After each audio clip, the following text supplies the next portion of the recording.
Welcome to the Snoozy Scientist, a warm corner of the universe where science, curiosity, and calm carry you into a gentle sleep. Tonight, we're traveling back more than 400 million years to an Earth before forests, before green, before shade. The land was empty, no trees, no flowers, no soil, only barren plains of pale stone and dust, washed by winds that carried nothing but the scent of minerals and rain. Far away, the oceans were alive with creatures that had not yet dreamed of leaving the sea. Above those lifeless continents, the air was thin, barely half the oxygen we breathe today. The sky stretched pale and endless, unbroken by canopy or cloud forest. And yet, in that emptiness, something strange began to rise. They were not trees, they were not plants, they were not animals, but towers of fungus reaching 20 feet high, their pale trunks swelling from the rock like pillars from another world. The first giants to ever claim the land. This was a period scientists call the Silurian and early Devonian world, an era when Earth was still learning how to breathe. But how did these organisms grow so tall in a world with no soil? What nourished them when nothing else yet lived on land? And why did their empire vanish, leaving behind only fossils and mystery buried beneath our feet? Tonight we'll drift softly through that forgotten world, across oceans thick with ancient life, over barren continents awakening for the first time, and into the quiet reign of the organisms that built the foundations for everything that followed. But before we begin, I'd love to know where in the world you're listening from and what time it is there. It is always fascinating to think of these stories being heard across so many different skies. If you enjoy these gentle journeys into Earth's distant past, please do consider leaving a like and subscribing to the channel. Now, take a deep breath, let your shoulders relax, and together let's step softly into the forgotten age before trees. The world before green was a silence beyond imagining. No rustle of leaves, no whisper of wind through forests, no shade beneath a branch, only the endless reach of stone, cracked and dry beneath a pale sky that stretched unbroken from horizon to horizon. This was Earth as it existed more than 400 million years ago, a world still learning what it meant to live. Across its continents, the surface shimmered under a thin veil of atmosphere, fragile and unstable. Carbon dioxide drifted heavy in the air, mingled with faint traces of methane and sulfur. The breath of volcanoes filled the horizon with ash plumes that rose like ghostly mountains, their shadows sweeping across plains of cooling basalt. When rain did fall, it came in sudden bursts, hissing as it struck hot rock, then vanished in curls of steam. The water left behind streaks of mineral salts, white and sharp against the dark ground. There was no soil, no humus, no living layer between the sky and the stone. Streams wandered over bare rock, carving shallow channels that glittered in the light, their edges etched with tiny ripples of sand and clay. These waters carried the raw elements of future life, iron, silica, and calcium, but no green touched their banks. The land was a mineral skeleton, untouched by roots or grass. Dust storms swept across the plains, churning the surface into fine red haze. The air trembled with heat. The smell of the world was dry and metallic, the scent of a planet still half born. Every horizon was carved by volcanic ridges, their slopes powdered with ash, their summits crowned by smoke. When the light of the sun caught the dust, the sky would glow in muted shades of copper and gold. It was beautiful in its desolation, like a painting that had yet to be filled in. If one were to kneel and touch the ground, the fingertips would meet nothing soft, nothing living. The rock was coarse and fractured, veined with crystals formed in deep time. The continents were mosaics of ancient crust, granite, basalt, and shale, slowly colliding and pulling apart as the Earth's interior shifted and sighed. Here and there, pools of rainwater collected in low depressions, turning the surface to thin clay before drying again into cracked mosaics. Yet, even in that emptiness, the first whispers of life had begun to stir. Along the damp edges of shallow pools, where water lingered just long enough, microscopic films of algae and bacteria clung to the stone. They were fragile, almost invisible, a faint sheen of greenish gray where light met moisture. These were the pioneers, the thin breath of biology reaching beyond the sea. In their quiet persistence, they began the slow transformation of the world. At the coasts, the boundary between ocean and land was a restless shifting line. Waves broke against black volcanic rock, foaming with bubbles of gas that had escaped from deep within the earth. The smell of sulfur hung in the air, mingling with the salt of the sea. Tides carried fragments of organic matter, shells, dead plankton, drifting mats of algae onto barren shores. Here, under the dim light of the early sun, these fragments began to decay, releasing nutrients that seeped into cracks and crevices. It was along these narrow seams of moisture and chemical energy that life found its first foothold on land. The sky itself was different then. It lacked the deep blue we know today. With so little oxygen and no protective ozone, sunlight was harsh and unfiltered, casting the world in a pale, washed light. The surface shimmered under ultraviolet glare, forcing early life to hide in films of water or beneath thin layers of mineral crust. Yet beneath that light, the chemistry of creation was quietly unfolding. Mountains rose and fell with the slow pulse of the planet's heart. Rivers carved through stone, carrying minerals toward the sea. Each flood, each storm, ground the continents a little finer, turning solid rock into grains that would one day become soil. The process was endless, patient, and invisible, Earth preparing itself for what was still to come. At night, the temperature dropped sharply. The heat of day bled into the emptiness of space, leaving the land silent and cold. Under starlight, the barren plains gleamed faintly with frost. No animal stirred, no wind sighed through branches. The only movement came from distant eruptions, glowing faintly red against the dark horizon. Lightning forked through clouds of ash, illuminating the raw face of the planet. To the oceans, this silence was unknown. Beneath the waves, life thrived in forms that had yet to venture beyond their cradle. Trilobites crawled along the sea floor, coral-like colonies built reefs, and schools of armored fish glimmered in the dim light filtering from above. The land waited while the sea experimented. The continents were empty, but not forgotten. It was in this stillness that the first chapter of transformation began, a slow awakening written not in leaves or roots, but in stone, water, and time. The world had not yet turned green, but beneath its barren surface, the elements of life were quietly aligning. The air, the rock, the rain, and the sea were weaving together the conditions that would one day make the land breathe. For now, Earth remained a mineral planet, vast and silent, its continents stretching out like sleeping giants beneath the thin, bright sky. But within the cracks of that desolation, invisible threads of life were beginning their patient work, setting the stage for everything that would follow.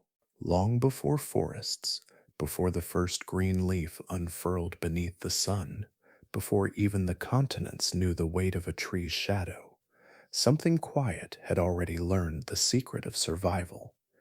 Deep within the oceans of ancient Earth, where light faded into still water and time moved at the pace of stone, a new kind of life was taking shape. It did not hunt or swim, nor did it drink sunlight as plants would someday do. Instead, it fed on what had already lived. It grew through decay, turning endings into beginnings. These were the ancestors of fungi, the silent builders of the living world. Their story began in darkness, in a time more than 1 billion years before the age of forests. The Earth then was ruled by single-celled life, tiny drifting worlds enclosed in fragile membranes. Some harvested light, others consumed their neighbors, and still others, the earliest fungi, discovered something extraordinary. Where other organisms sought the living, fungi turned toward the dead. They dissolved what was gone, absorbing the hidden energy left behind. In the slow chemistry of decay, they found endless renewal. Through that patient work, fungi carved their place in the great story of evolution. They were not plants, though they grew in branching forms. They did not breathe like animals, though they shared much of the same cellular machinery. Their filaments, the thin, thread-like hyphae that would one day lace through soil, acted like invisible explorers, seeking nutrients molecule by molecule.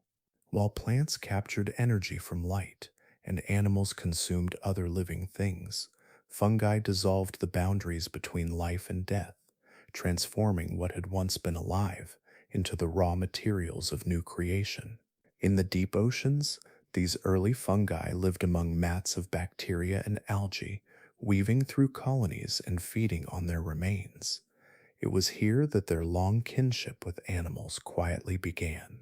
Modern DNA reveals a truth that puzzled scientists for decades. Fungi and animals share a common ancestor, closer to each other than either is to plants. Beneath their differences lies a shared chemistry, a shared ancestry that once pulsed through the seas of a world still young. To understand their genius, imagine how they lived. Instead of swallowing food, they released it from its form. Fungi secreted enzymes that broke down complex molecules into simpler ones, turning wood, flesh, or algae into liquid nutrients they could absorb. They fed not by taking, but by transforming. This talent for decomposition made them nature's first recyclers, returning matter to the cycle of life, long before any creature walked the land. The earliest fungi likely resembled networks of filaments, delicate and persistent. Each filament could grow for miles if given time, spreading through sediment or across decaying mats. Some may have formed small fruiting structures, primitive ancestors of mushrooms, releasing spores into the water. Each spore carried the potential for a new network, drifting with currents and settling wherever conditions allowed. When volcanic islands rose above the surface, washed by rain and covered in ash, fungal spores from the ocean may have been among the first to arrive. In those places, moisture collected in cracks and pools. The air was thin, the ground bare, yet life in its most patient form found a way to cling there. Early fungi would have fed on minerals and microbial remains, forming invisible films over the rock. With every cycle of growth and decay, they began to soften the surface, releasing elements that would one day help create soil.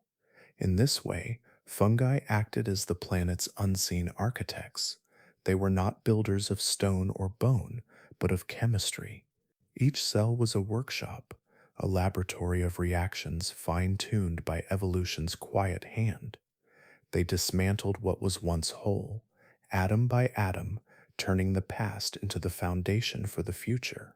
It was this power to decompose, to transmute, that allowed ecosystems to exist at all. Without them, the cycle of life would stop at death. Even now, their ancient design remains almost unchanged. The same branching networks that once crept through prehistoric mud now lace beneath forests and fields, binding the modern Earth to its earliest beginnings.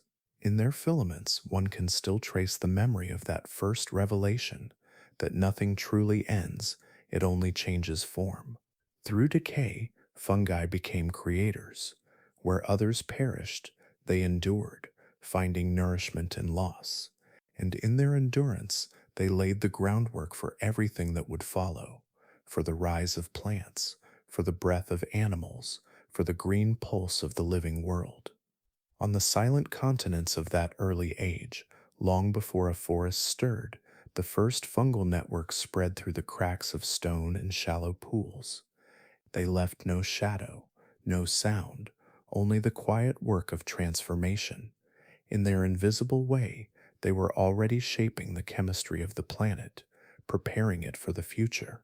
The Earth was still a barren mineral realm, but its future was being written beneath the surface, in threads finer than hair, in cells that could turn death into life.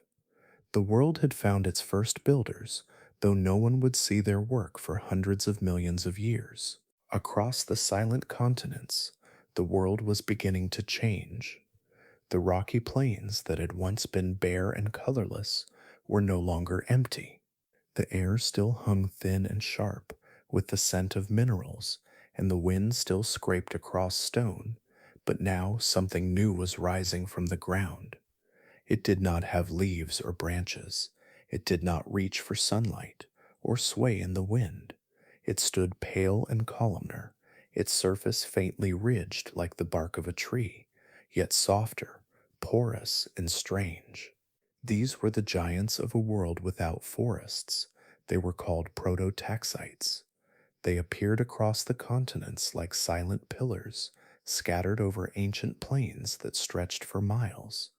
Some grew as tall as 8 meters, their trunks thicker than a person's body. From a distance, they would have looked like pale towers or weathered stone monoliths, lonely and still beneath the gray sky. But they were not stone, they were alive, vast structures of fungal tissue built from countless filaments, each one feeding, merging, and growing upward in patient defiance of the barren world around them. For tens of millions of years, prototaxites ruled the land. Nothing else came close to its size.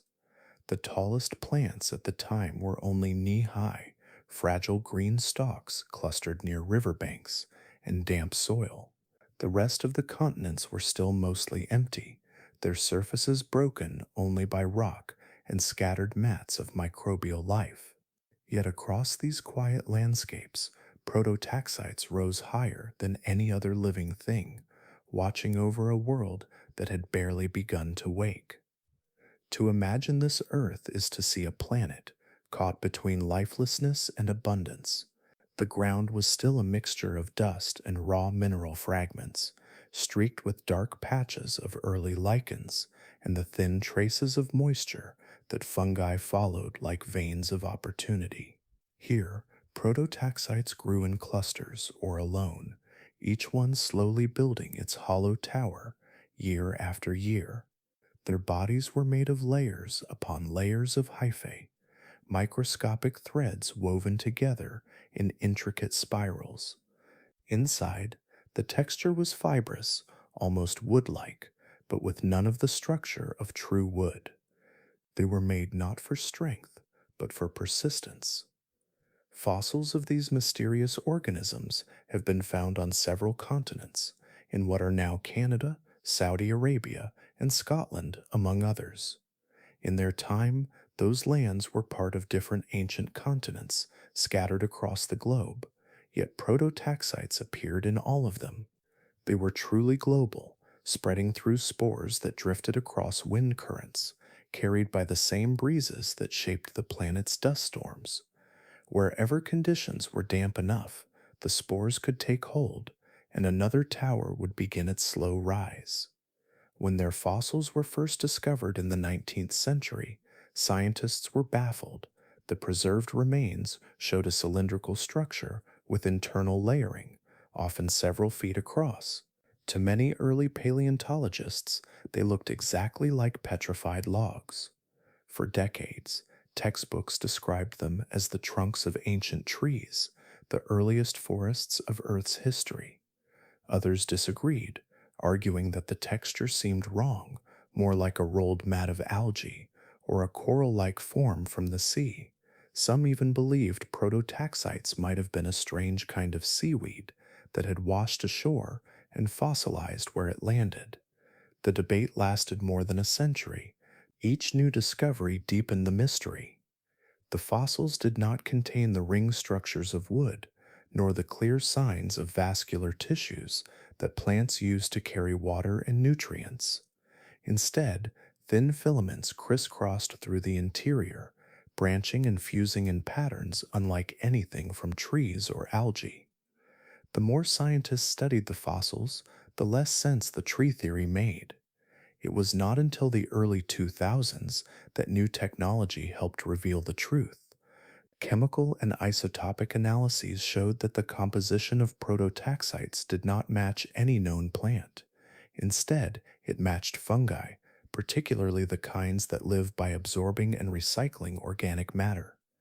The isotopic ratios suggested a diet rich in decomposing materials, not the fixed carbon signature of a photosynthesizing organism.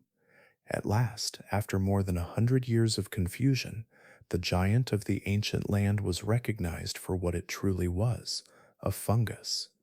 To the early scientists who had once called them trees, this revelation seemed almost impossible. How could a fungus, soft and fragile, have grown so tall in a world with little else to sustain it? Yet, in the context of the ancient earth, it made perfect sense. Fungi were the pioneers of the land, the masters of decay and transformation. In a planet of stone and dust, they were the first to unlock the chemistry of growth.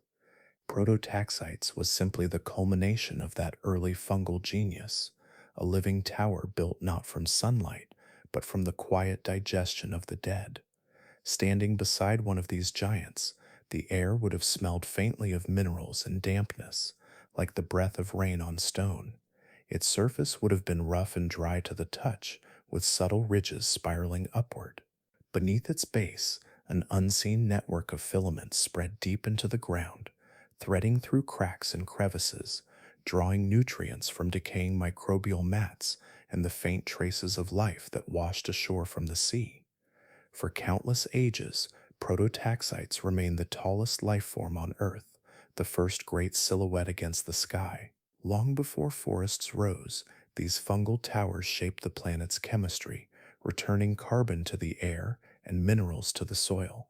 Their empire lasted tens of millions of years, then faded quietly as plants evolved to reach higher, spreading green across the continents.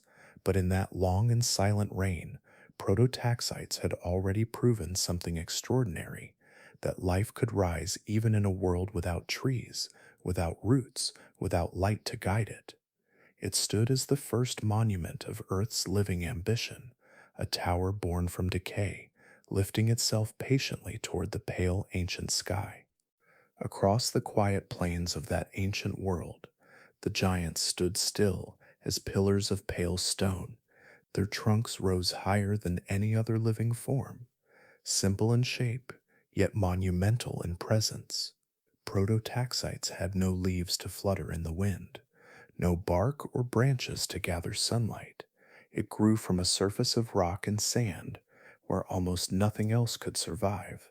For generations of scientists, this was a puzzle that refused to settle. How could a fungus become so vast without the tools that plants or animals would one day use to thrive? In the silence of the fossil record, the answers came only in fragments. Each section of preserved prototaxites told part of a story that stretched over millions of years. When those fossils were sliced thin and studied beneath the microscope, scientists saw delicate internal patterns, thousands of filaments layered together, curving and branching like threads spun into rope. These filaments, called hyphae, were the lifelines of the fungus, the channels through which water and nutrients once moved. There were no true roots, no leaves, no vascular tissues, only this latticework of hollow tubes that connected the visible tower to a hidden world below. That hidden world may have been far larger than the tower itself. Beneath the ground, a web of mycelial threads could stretch for meters, perhaps hundreds of meters, silently exploring the dark for sustenance. Each strand reached outward, sensing, testing, feeding. Together they formed a living foundation, a vast unseen organism spread beneath the rock and sand. Prototaxites drew its strength from this invisible network, a structure that allowed the tower above to rise slowly, steadily into the open air.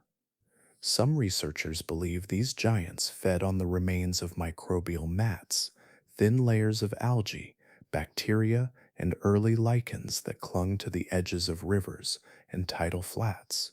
When floods or storms scoured the land, those mats would die and dry, leaving behind organic debris. The underground network of the fungus could have absorbed that material, turning decay into fuel, converting the remnants of smaller life into its own towering form. Yet feeding on decay alone may not have been enough. Another idea suggests that Prototaxites shared its body with partners, microscopic organisms able to harness sunlight. Its surface may have housed photosynthetic algae or cyanobacteria, forming a partnership much like the lichens of today. If so, these fungi were not mere decomposers, but quiet hybrids, drawing energy both from the soil and from the sky. The outer skin might have shimmered faintly with green or brown tones, colors born from photosynthetic cells living upon its surface. Around them drifted the faint scent of moisture and mineral air, the breath of chemistry that defined early land. Its structure was as remarkable as its mystery. The world of prototaxites was still open and windswept, without forests to break the air or stabilize the soil. The atmosphere carried far more carbon dioxide and far less oxygen than today, and the wind swept unhindered across plains of dust. To grow tall in such conditions required strength without weight. Inside, the fungus was mostly hollow, a column of living tissue reinforced by spiraling layers of filament. That spiral pattern gave it flexibility and balance, letting it sway rather than snap when wind pressed against it. Every part of its body was efficient. The outer layers shielded it from desiccation. The inner channels moved fluids and gases.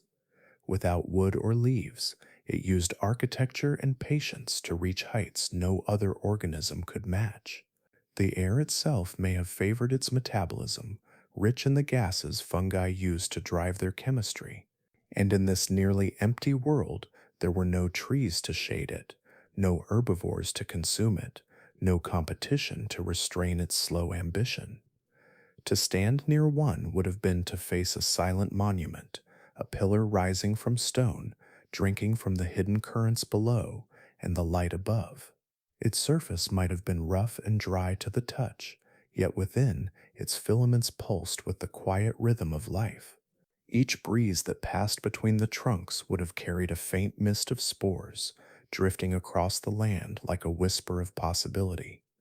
The truth of its growth remains uncertain. Perhaps it was sustained by decay, perhaps by symbiosis, or by some lost strategy of life now vanished from the earth. Whatever the answer, Prototaxite stands as proof that even in a barren world, life can find a way to build upward, not through speed or competition, but through stillness, chemistry, and time. And so it grew, quietly, across an earth that had yet to know the color green. The wind traced its ridges, the rain darkened its skin. Beneath it, invisible threads stretched farther into the dark, writing one of the first great experiments of life upon land, a fungus that reached for the sky and found it. Across the silent plains where prototaxites once stood, life unfolded not in the bright flourish of leaves, but in the quiet work of decay. The surface of the earth was still bare and stony, but if you looked closely, beneath the pale towers and scattered rocks, a subtle transformation was taking place. It did not roar or bloom, it whispered. It spread through the soil that was not yet soil, through the thin films of moisture that clung to the rock after rain. Here, in the cracks of the continents, the first true ecosystem was forming, not one of growth, but of decomposition. When the tide receded, the shorelines shimmered with slick layers of life and death. Microscopic mats of algae and bacteria, born from the sea, were often left behind. The sun dried them, the wind broke them apart, and the fungi waiting inland began their work. They dissolved what the sea abandoned: fragments of shells, decayed cells, thin films of organic dust. Every tide left behind a feast of remains, and through the slow chemistry of decay, those remains became nourishment for the land. Under the soft light of an early Devonian sky, these microbial mats painted the ground in streaks of dull green and gray.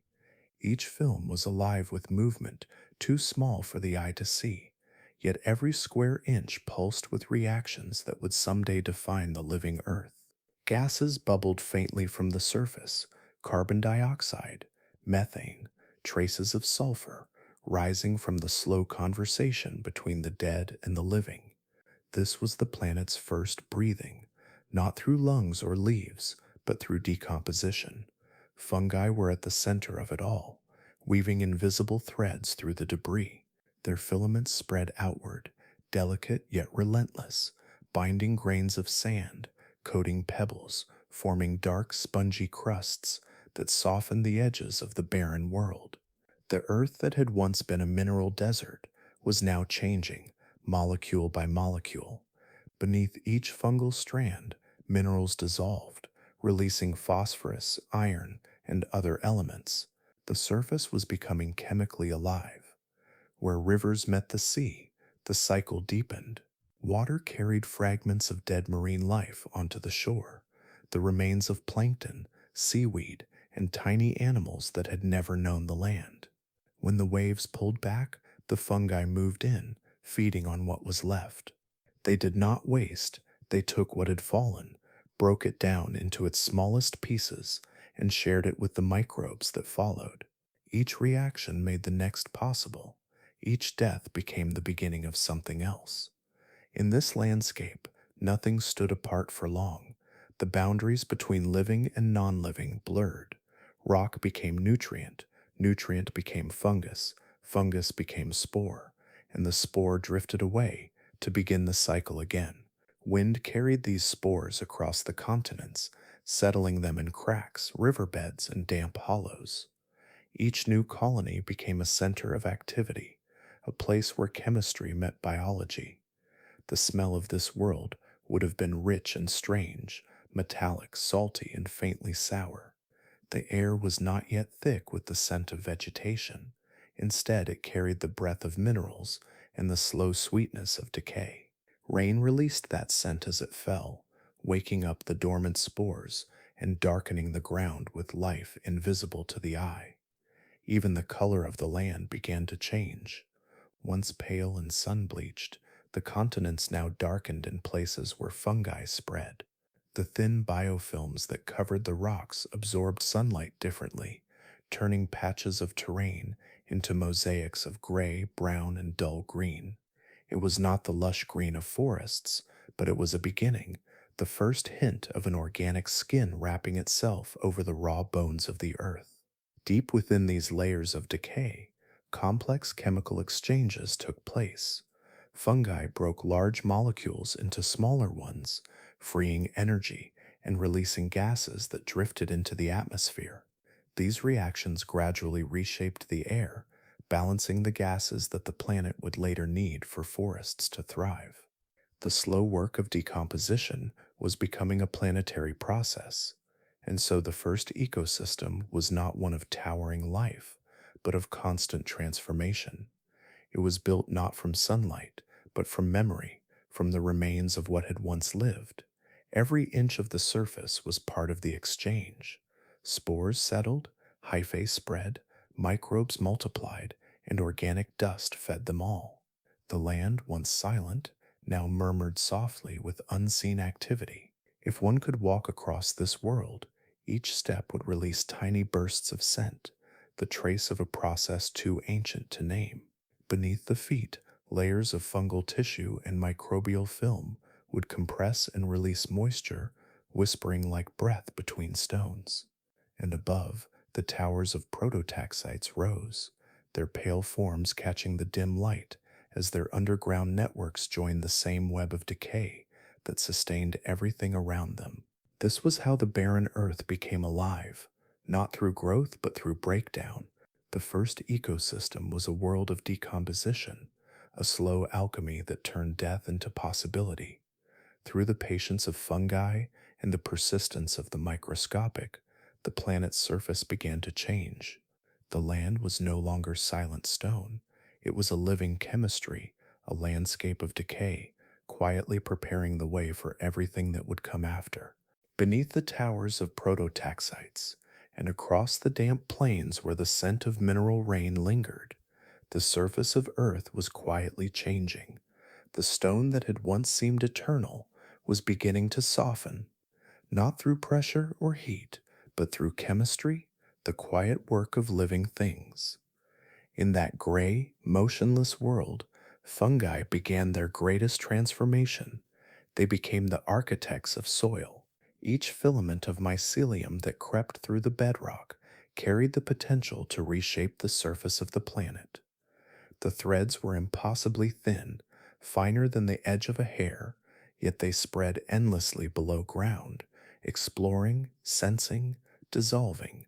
When they touched a fragment of stone, the encounter was gentle, almost intimate. The fungus released small molecules, organic acids, that seeped into the mineral's surface. Those acids loosened the atomic bonds, freeing elements locked within for millions of years. In this way, fungi began to feed not only on the remains of the dead, but on the bones of the earth itself. They drew nourishment from what had once been untouchable, unlocking calcium, magnesium, and phosphorus into the thin films of water that coated the land. These dissolved minerals drifted and mingled through the damp crust, gradually darkening it, changing its chemistry grain by grain. From above, the continents still appeared barren, but beneath that stillness, a slow revolution was underway. Crystals lost their edges, grains of sand grew faintly coated in thin organic films, traces of fungal life and dissolution. Over centuries, those films thickened, merging into a layer that no longer reflected the light, but absorbed it. The land was learning how to hold life. The mycelial webs weaving through that world were vast and intricate, spreading through cracks, binding loose sediments, stitching stones together into a fragile tapestry. In the dark spaces between those threads, moisture gathered and lingered. Tiny droplets formed microworlds of reaction, where the acids of fungi blended with other microbial byproducts. Together, they created complex chemical stews that continued to dissolve the rock, producing new materials with every pulse of rain. What emerged from this long interaction was something entirely new, neither stone nor simple decay, but a bridge between the two. It was soft enough to crumble, yet structured enough to hold shape. It could breathe, absorb, and retain. It was soil, the first biological invention of the planet. The fungal threads worked like patient miners, excavating from within. They etched microscopic tunnels into mineral grains, carving hollows where air and moisture could gather. Within those tiny spaces, bacteria and algae found refuge, and chemical reactions multiplied. What began as dissolution became construction as the surface of the earth turned porous, textured, alive. It was creation without noise or movement, powered by repetition and time. Every molecule of acid, every atom released from stone, built upon the last. The process was invisible, yet it was the foundation for everything that would follow. The first breath of soil carried a scent faint and new, the smell of mineral and organic breath intertwined, the aroma of potential. When rain fell across this evolving crust, it no longer vanished immediately. It sank, lingered, and disappeared into the softening layer below. The ground was no longer a mirror to the sky. It had begun to absorb it. If one could have walked this landscape, the change would be felt more than seen. The ground, once harsh and sharp underfoot, gave slightly with each step. It was cool, damp, and faintly yielding, as though the planet itself had begun to soften. Beneath that quiet surface, the fungal network continued its hidden work, Branching, fusing, spreading, each thread followed its own path, yet served a common purpose to make the land habitable. As time moved forward, this process spread across the continents. The earliest soils deepened, turning richer and darker in some places, holding moisture longer after the rains. These protosoils became the scaffolding upon which lichens and primitive algae could take hold. And as they did, the fungi continued refining the chemistry, balancing acidity, and unlocking elements, preparing the world for what was to come. Soil is often seen as the end of decay, the residue of what has broken down. But in this forgotten age, it was the opposite. It was construction in its purest form. The fungi were not destroyers, but creators, weaving the first stable layer that could cradle future life. Each handful of that early soil was a library of interactions, every grain etched by acid, every particle touched by biology. The work continued for millions of years. Rain and wind helped shape it, but the guiding force was fungal patience. Beneath the surface, the planet's chemistry was being rewritten. Where the fungi grew, the rock softened. Where they thrived, the land remembered. Through that slow and silent labor, the continents that had once been lifeless were beginning to breathe. The mycelium had become the unseen engineers of habitability, the silent architects of all that would come after. And in the dark beneath the barren plains, the foundations of forests yet unborn were already being laid. The rain no longer fell upon a world of lifeless stone. Across the continents, a thin layer of soil had begun to form, rich with the quiet chemistry of fungi and the memory of decay. The land, once barren, now breathed faintly through its new skin, and along the edges of the seas, where the tides whispered against the shore, another transformation was beginning. Something small, something green, was stirring. It began where the water met the land, in the shallows that gleamed under a pale sun. Tiny cells, no larger than grains of dust, drifted on the currents and clung to wet stones. These were algae and cyanobacteria, microscopic pioneers from the sea, drawn toward the edges of a world that was slowly becoming ready for them. Each drop of water that lingered after a wave receded became a cradle for them to grow. The first signs of green appeared not as leaves or stems, but as films, delicate, slippery coatings spread across the damp surfaces of rock and soil. In sunlight, these biofilms shimmered with faint hues of emerald and gold. When the light struck them just right, they looked like the breath of color returning to the land. Slowly, as tides came and went, these thin layers thickened. They trapped moisture, held dust, and began to stabilize the sediment beneath them. The ground that had once crumbled beneath every gust of wind now held together more firmly, stitched by the threads of life. But the land was still a harsh place. The air was thin, the sunlight unfiltered, and the dry winds could strip moisture from a cell in moments. Alone, these fragile algae could not survive far from the water's edge. They needed protection, and the world had already prepared a partner for them. In the soil beneath, the filaments of fungi had been spreading for millions of years, weaving invisible webs through the mineral crust. They were masters of the underground, able to draw nutrients from stone and survive in the darkness between grains of sand. At some point, these two worlds, the green and the fungal, met. It may have begun when fungal threads reached upward into patches of algae clinging to damp rock, or perhaps spores settled among the green films, forming contact by chance. However it began, the meeting changed everything. The fungi offered shelter and minerals, wrapping around the algal cells like a protective net. In return, the algae shared the sugars they made from sunlight, feeding their dark-dwelling partners. This partnership became one of the most important relationships in the history of life. Together, they formed lichens, living mosaics of fungus and photosynthetic cells, bound so closely that they behaved as a single organism. Where neither could survive alone, together they could endure the extremes of land. The fungi absorbed moisture from the air and shielded the algae from heat and ultraviolet light. The algae, in turn, transformed sunlight into energy, keeping both alive. With lichens, the continents began to change in ways invisible but profound. They crept across rock faces, spreading in slow, patient growth.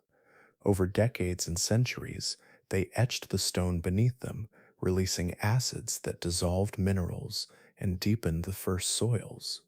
When they died, their remains added organic matter to the ground, creating the first cycle of birth and decay that took place entirely on land. From above, the difference was subtle. To the ancient sky, the continents still appeared mostly gray and brown, but if you stood close to the ground, the surface was no longer uniform. It was patchy, textured, and alive. Flecks of green and gold spread like quiet fire across the rocks, darkened by moisture in the morning and brittle by afternoon, only to revive again when the next mist arrived. These lichens and microbial films became the first ecosystems that did not rely on the sea. They trapped particles of dust, captured gases from the air, and began to alter the planet's chemistry. Carbon dioxide levels slowly dipped as photosynthesis took hold on land, and oxygen began to mix more evenly through the atmosphere. The air was not yet rich enough for complex life, but it was moving in that direction. The wind carried spores and cells farther inland, scattering them across damp surfaces where new colonies took root. In valleys carved by rain, the first continuous carpets of life spread across the ground, forming dark, spongy crusts. Each patch became a microworld, a place where moisture lingered, where nutrients circulated, and where sunlight was captured and shared. The bare rock of Earth was being transformed into a living landscape. Through this slow invasion, the continents found their first hint of color. The world that had been ruled by grays and browns for eons now shimmered with faint traces of green.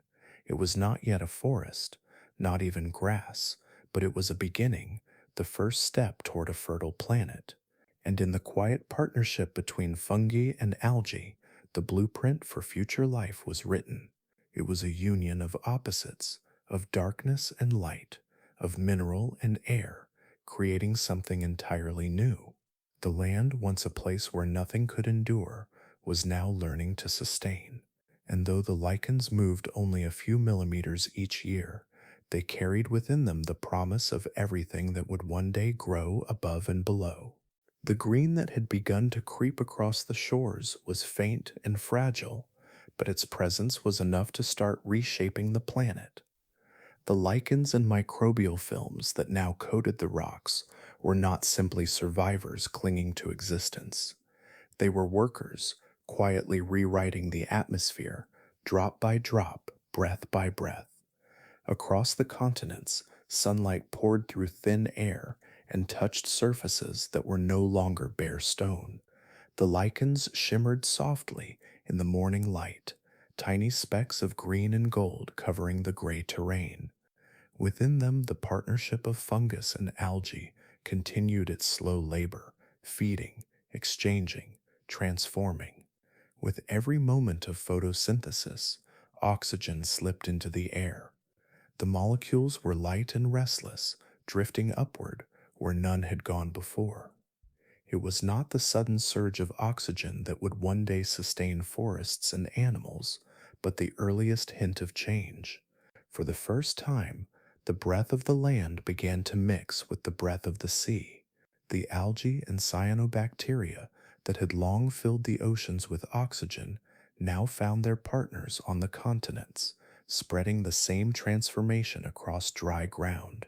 The sky was beginning to change color, almost imperceptibly as oxygen interacted with sunlight and other gases.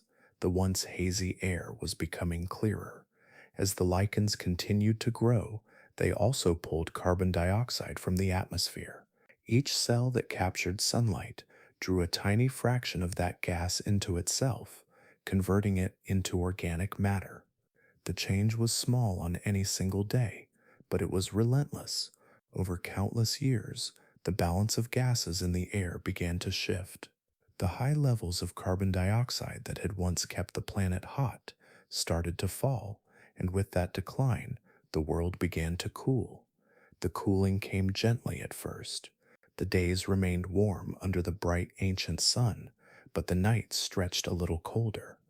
Ice began to appear at higher latitudes, forming delicate white sheets on mountain tops that had never known frost. Rain fell more frequently and lasted longer, its cycles guided by the changing atmosphere. The clouds grew thicker and wandered farther inland, carrying water to places that had been dry for millions of years. When this new rain met the lichens and fungi covering the rocks, another transformation began. The drops mixed with the organic acids secreted by the fungi, forming a weak but persistent chemistry that gnawed at the stone. Each droplet carried a faint trace of life's touch, dissolving minerals and washing them into the soil. The surface of the planet was no longer weathered only by wind and water, but by biology.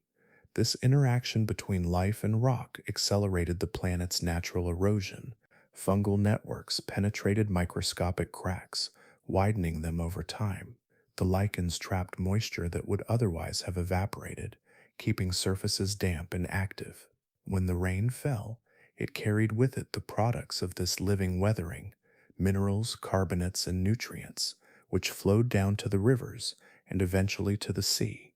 In those ancient waters, the chemistry of life continued to evolve, enriched by the gifts of the land. The surface of Earth, which had once been static and inert, was now in motion.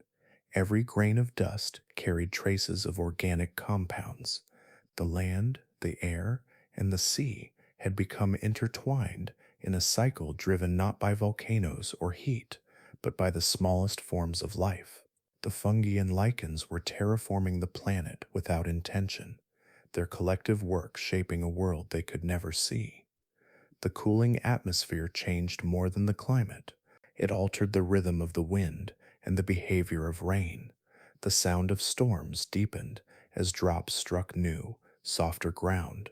Rivers began to carve wider valleys, their waters tinted brown and green with organic sediments.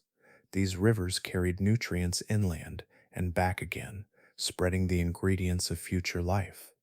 Under the soil, the mycelial networks expanded farther and deeper, connecting patches of life that had once been isolated. The underground world thrived in the dimness, feeding on the decaying remains of lichens and microbial mats. Each death enriched the next generation, building layers of organic material that would one day cradle roots. On the surface, new forms of algae and photosynthetic organisms began to adapt. Some learned to survive farther from the constant touch of the sea, tolerating brief dryness between waves or rain. Others grew tougher, thicker, more resistant to the cold nights and dry winds.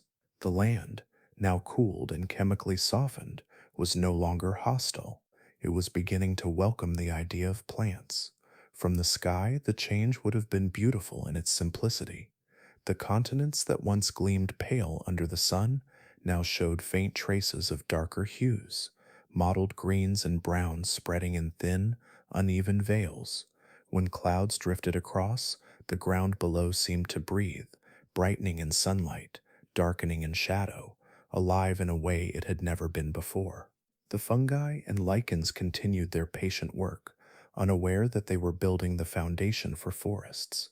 They did not grow tall or cast shade, but through their chemistry, they created the possibility of shade itself. Their acids carved the first fertile crust.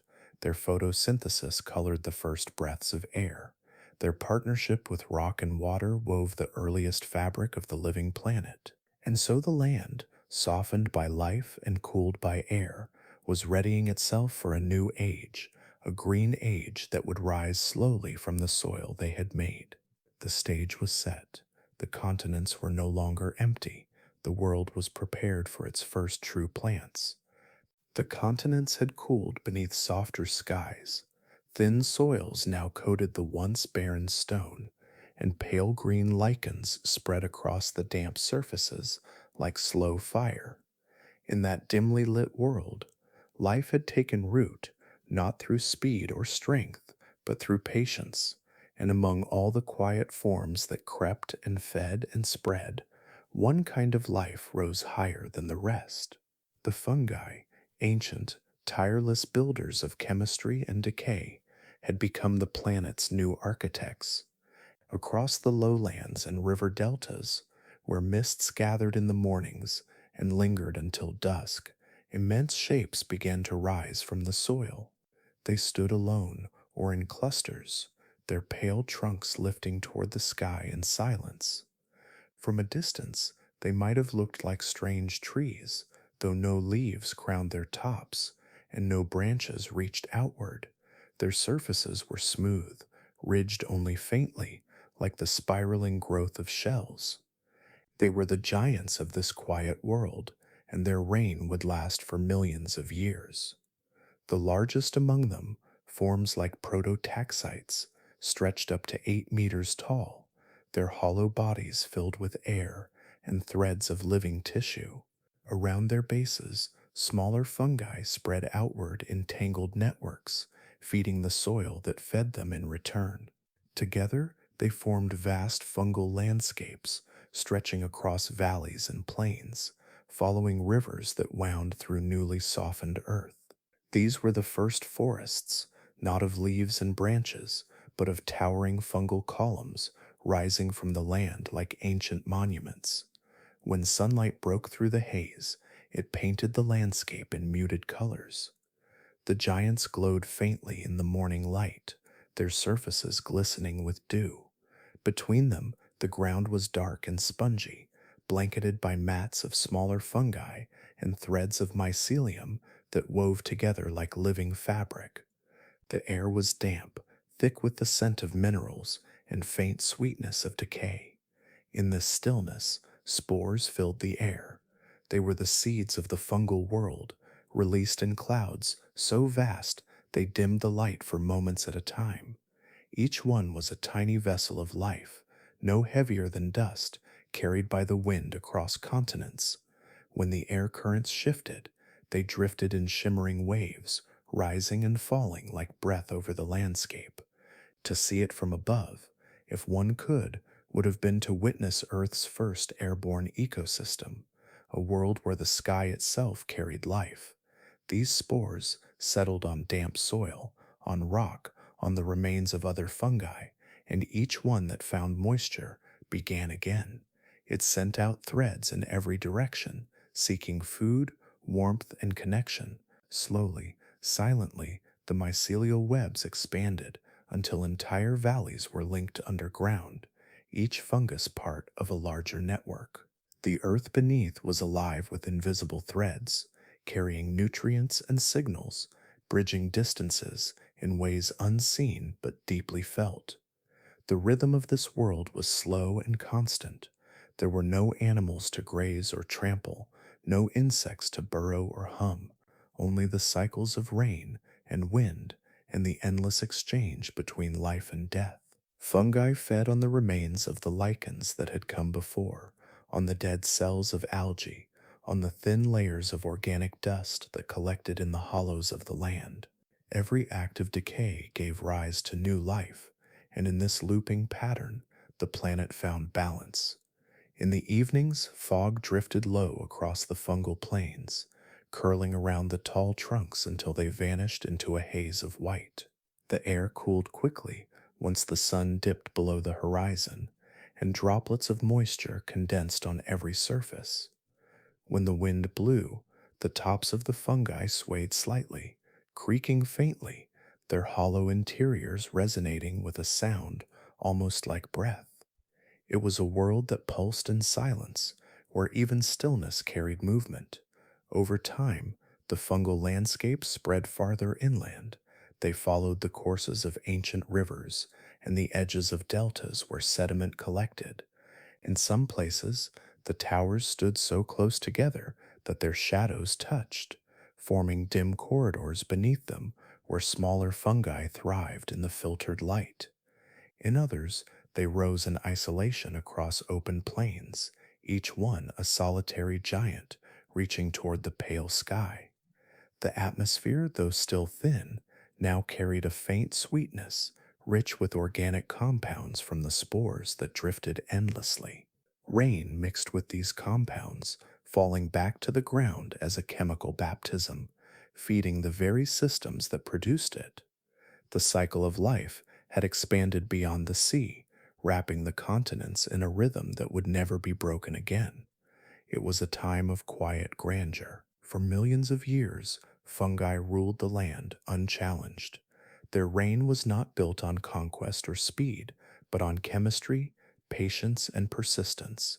They turned stone into soil, death into renewal, and air into the carrier of their lineage. The world was still young, still learning what it meant to live, and the fungi taught it through decay and growth, through stillness and change. The continents of that age did not yet know forests, flowers, or roots, but they were far from lifeless. They were kingdoms of fungus, breathing through the earth and sky, shaping the land in ways that would never be undone. Each spore that drifted, each filament that spread, was part of the slow work of transformation, the silent dominance of the first kingdom to claim the earth. The story of prototaxites did not end with its extinction.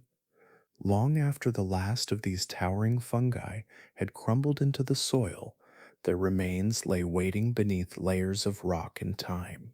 For hundreds of millions of years, their fossils slept in silence, preserved within the stones of ancient riverbeds and floodplains, and when they were finally uncovered, their strange shapes would puzzle humanity for more than a century. It began in the 19th century, a time when paleontology itself was still young, and every discovery felt like a window into another world. In the rolling hills of Canada and Scotland, geologists working among layers of Devonian rock began to find enormous cylindrical fossils. They were unlike anything else in the strata. Some stretched several feet in length, thick as tree trunks, their surfaces faintly ridged, their interiors composed of concentric layers. The scientists who unearthed them could not help but think of wood. Surely, they reasoned, these were the remains of ancient trees, perhaps the first forests to grace the land. They named the fossil Prototaxites, meaning first yew, a name that carried the quiet assumption that this was some primitive relative of modern conifers. The idea fit well with the excitement of the time. The Devonian period was already known as the Age of Fish, and it seemed only natural that somewhere in that era of beginnings, the first trees must have appeared. Prototaxites became in the scientific imagination a symbol of that early terrestrial life. Yet, the closer scientists looked, the more the fossil refused to cooperate. The structure of prototaxites did not resemble true wood. It lacked the vascular channels that trees use to move water, and the internal textures seemed oddly fibrous, as if made of countless tiny threads rather than solid tissue. Under the microscope, these threads appeared hollow and branched irregularly, fusing together in patterns that defied explanation. The mystery deepened. Some paleontologists began to doubt that Prototaxites was a tree at all. Perhaps, they suggested, it was not even a plant. Others offered wildly different ideas. One researcher claimed it might be a type of ancient seaweed, stranded on land when tides receded. Another thought it was a coral-like colony that had grown in shallow water. A few proposed that it might have been nothing more than layers of algae rolled together and fossilized into a tube. Each theory seemed plausible at first, then fell apart under closer examination. The fossils were found far inland, in sediments that showed no signs of ancient seas. They were too solid, too organized to be algae, yet too soft in texture to be wood. The mystery became one of the great scientific riddles of the 19th and 20th centuries. Generations of paleontologists debated it. Drawings and cross sections filled old journals, each new paper trying to make sense of the same strange forms. To hold a piece of prototaxites in one's hands was to feel the weight of deep time and unanswered questions. It looked so familiar and yet so alien. Some researchers began to notice something peculiar in its structure. The tiny filaments inside were not arranged like plant cells. Instead, they resembled the branching patterns seen in fungi, networks of microscopic tubes called hyphae. Still, the idea that a fungus could grow as tall as a tree seemed almost unthinkable. Fungi were supposed to be small, fragile things that lived in darkness, not the rulers of an ancient landscape. The suggestion was quietly set aside, replaced again by safer theories of plants and algae. For decades, the debate continued, each new study shedding a little light, but never enough to reveal the truth. It was not until the early years of the 21st century that the answer finally emerged. In 2007, a team of scientists decided to look not at the structure, but at the chemistry locked within the fossil itself. Using a technique called isotope analysis, they examined the ratios of carbon within prototaxites, a kind of chemical fingerprint that reveals how an organism obtained its nutrients. The results were startling. The isotopic patterns did not match those of plants, which have consistent carbon signatures from photosynthesis. Instead, the readings were wildly variable, the kind seen in organisms that feed by absorbing organic matter, exactly the signature of fungi. The century-long puzzle was solved in a moment of quiet revelation. Prototaxites, the supposed tree of the Devonian, was not a plant at all. It was a fungus, the largest that ever lived. The great pillars that had once dotted the primeval plains were not the ancestors of forests, but the monuments of the fungal age. That discovery rewrote the story of early life on land. The forests had not come first. Before leaves and roots and bark, the world had been ruled by decay and chemistry, by the silent towers of fungi that breathed the air of a half-formed earth. To the scientists who held the fossils that day, the revelation must have felt like hearing an echo from a forgotten world, the faint voice of an ancient kingdom reminding them that the history of life began not in sunlight, but in shadow, and in that shadow, the first giants had already stood.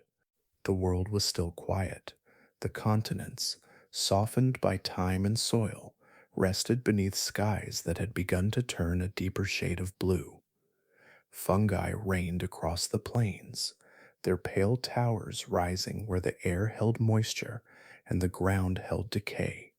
The lichens clung to the rocks, spreading their slow patterns of green and gray. Yet even in this steady stillness, the pulse of life was quickening, carried not by wind or root, but by water. The seas had begun to feed the land. Every river that carved its way down from the highlands carried with it the breath of the ocean. Rain fell, gathering in rivulets that joined into streams, then widened into rivers that cut through the ancient soils. As these waters flowed, they gathered more than just minerals. They swept away fragments of life, shells, decaying plankton, dead algae, and the drifting remains of creatures from the shallows. The tide of the living world had found its way inland. When the rivers spilled onto the coastal plains, they left behind fine layers of sediment rich with organic matter. To the eye, it would have looked like dark mud, streaked with faint sheens of oil and the soft shimmer of minerals. To the world of fungi, however, it was a banquet. Their networks, already threaded through the soil, reached outward toward these new deposits. The filaments touched the edges of the damp silt, and immediately the chemistry began. Fungi broke down what the sea had offered. Proteins, fats, and carbon compounds dissolved beneath their touch, releasing nutrients that mingled with the soil and spread through the land. The scent of the air changed, a faint earthy sweetness that hinted at transformation. This was the first time that the ocean and the land had truly spoken to one another, not through tides or storms, but through chemistry. The process was subtle but endless. Each flood, each river swell, brought new waves of organic debris from the sea. Some of it came as fine dust carried by the wind, particles of marine plankton dried and scattered through the air. Other times, entire mats of algae or fragments of soft bodied creatures washed ashore during high tides, decomposing slowly under the soul. In these moments, the boundary between ocean and land blurred completely. What had once lived in salt water now became food for the fungi of the continents. Through this exchange, the earth was beginning to build its first nutrient recycling system. Every molecule that passed through a creature in the ocean could, in time, return to nourish life on land, and when that life died, its remains, carried back by rivers or rain, would rejoin the sea.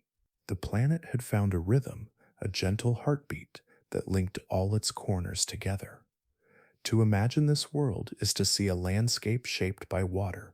The rivers were slow and wide, their surfaces tinted brown with sediment.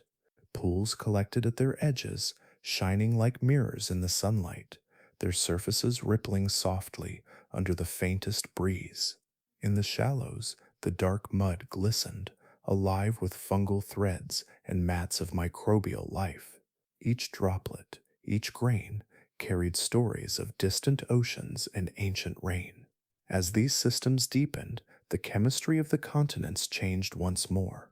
The soil grew richer, darker, filled with organic compounds that could hold water and nutrients for longer.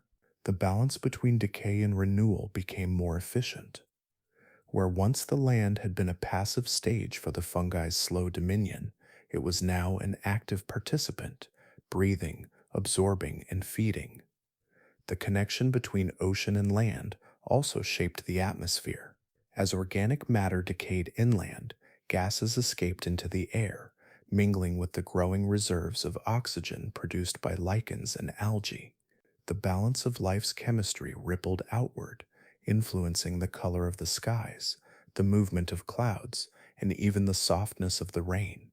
At night, the rivers glowed faintly with the reflection of starlight, winding like dark veins across the surface of the planet. Along their banks, the fungal towers of Prototaxites stood still, their pale forms silhouetted against the horizon. Beneath them, invisible threads reached into the waterlogged ground, feeding on the silt left behind by receding floods. It was in these quiet exchanges that the planet's future fertility was being written. The seas had given the land its first taste of abundance, and the land had learned how to use it. Through decay, the world had found a way to circulate its own energy, to keep life flowing even in stillness. Nothing truly ended anymore. Everything that fell, whether from the waves or the wind, became the foundation for something else. The earth, once divided between ocean and rock, was now united by an invisible current. The same elements that moved through coral and plankton now passed through soil and fungus. The continents were no longer isolated from the sea that surrounded them. They were extensions of the same living system, one that breathed through both salt and soil, through water and decay. And though no creature yet walked the land, the groundwork was being laid for all that would come. The first great cycle of nourishment had begun, carried softly by rivers, sculpted by fungi, and whispered through the chemistry of an awakening world. The air was different now. It carried the faint sweetness of life beginning to thicken across the continents. The land, once ruled only by the quiet chemistry of fungi and the patient cycles of decay, had begun to stir with a new rhythm. From the shallow streams and moist deltas, small green stems were starting to rise, fragile shoots with no leaves, no shade, and no roots deep enough to hold them for long. They were the first plants, and though they reached upward toward the light, their survival depended on what lay hidden below. Beneath their delicate forms, the earth was already alive with filaments, vast networks of fungal threads spreading through the soil like living lace. These mycelial webs had been shaping the land for millions of years, dissolving minerals, softening rock, and feeding on the remnants of earlier life. Now, as the first plants took hold, those invisible threads reached toward them. In that moment of contact, the planet changed forever. It began as a simple exchange, born of need. The young plants, new to the land, could not yet reach the nutrients buried deep within the soil. Their roots were short and fragile, unable to draw enough phosphorus or nitrogen to survive. The fungi, meanwhile, were masters of chemistry. They could unlock minerals with organic acids, transforming stone into nourishment. Yet they lacked one thing: the energy of sunlight. When the filaments of fungus brushed against the roots of those first plants, an unspoken pact began. The fungi offered minerals and water gathered from the soil, weaving their threads into the roots to share what they had found. In return, the plants sent sugars downward, crafted from sunlight and air. It was a perfect exchange, the first true partnership between two kingdoms of life. This union became the foundation of mycorrhizal symbiosis, a quiet network of cooperation that still sustains nearly all plant life today. Within the soil, the line between fungus and root grew faint. The filaments wrapped around the roots or slipped inside them, forming intricate structures that shimmered faintly under the microscope. Nutrients flowed through those bridges like currents in a living river. Each partner gave what the other lacked, and together they became something greater than either could be alone. The world above began to reflect this transformation. The once stunted shoots grew taller and stronger, their stems thickened, their tissues hardened, and their roots reached deeper into the soil. The fungi, in turn, expanded their underground empires, feeding on the steady stream of sugars from their green partners. Across the continents, life took on new structure, networks of cooperation stretching from the smallest sprout to the dark beneath the ground. The land grew greener. What had been a world of gray and brown began to shimmer with soft color. Early plants gathered along riverbanks and lakesides, their thin stems swaying in the moist breeze. Entwined roots and fungal threads anchored the soil, keeping it from washing away. The surface thickened and darkened, rich with the chemistry of life. The air, already shifting from the work of algae and lichens long before, now carried more oxygen, the breath of a world learning to sustain itself. If one could have knelt beside these early plants, the sight would have been delicate but profound. Above, a tiny green stem, no higher than a finger. Below, a tangle of luminous filaments, twisting and branching like lightning through the dark. Within those threads, invisible exchanges flickered, the beginnings of a conversation that would one day sustain entire forests. The alliance spread, carried by spores and seeds, by floods and wind. Every new plant that reached the land found fungal partners waiting underground. Those that joined the exchange thrived. Those that did not soon vanished. Evolution began to favor cooperation, and in doing so, built the foundation for every ecosystem to come. Over time, the partnership deepened. Some fungi specialized, bonding only with certain plants. Others linked several species together, forming quiet communities beneath the surface. Through those shared connections, nutrients and signals moved, guiding growth and resilience. It was not yet the vast communication network that future forests would develop, but the blueprint had begun to take shape. The planet itself responded. Rain carried fewer minerals away, held tight by the grasp of roots and mycelium. The soil grew darker, thicker, more stable. The air smelled of moisture and growth, of a world discovering balance between sky and ground. The once barren surface had become a living circuit, humming softly beneath the sun.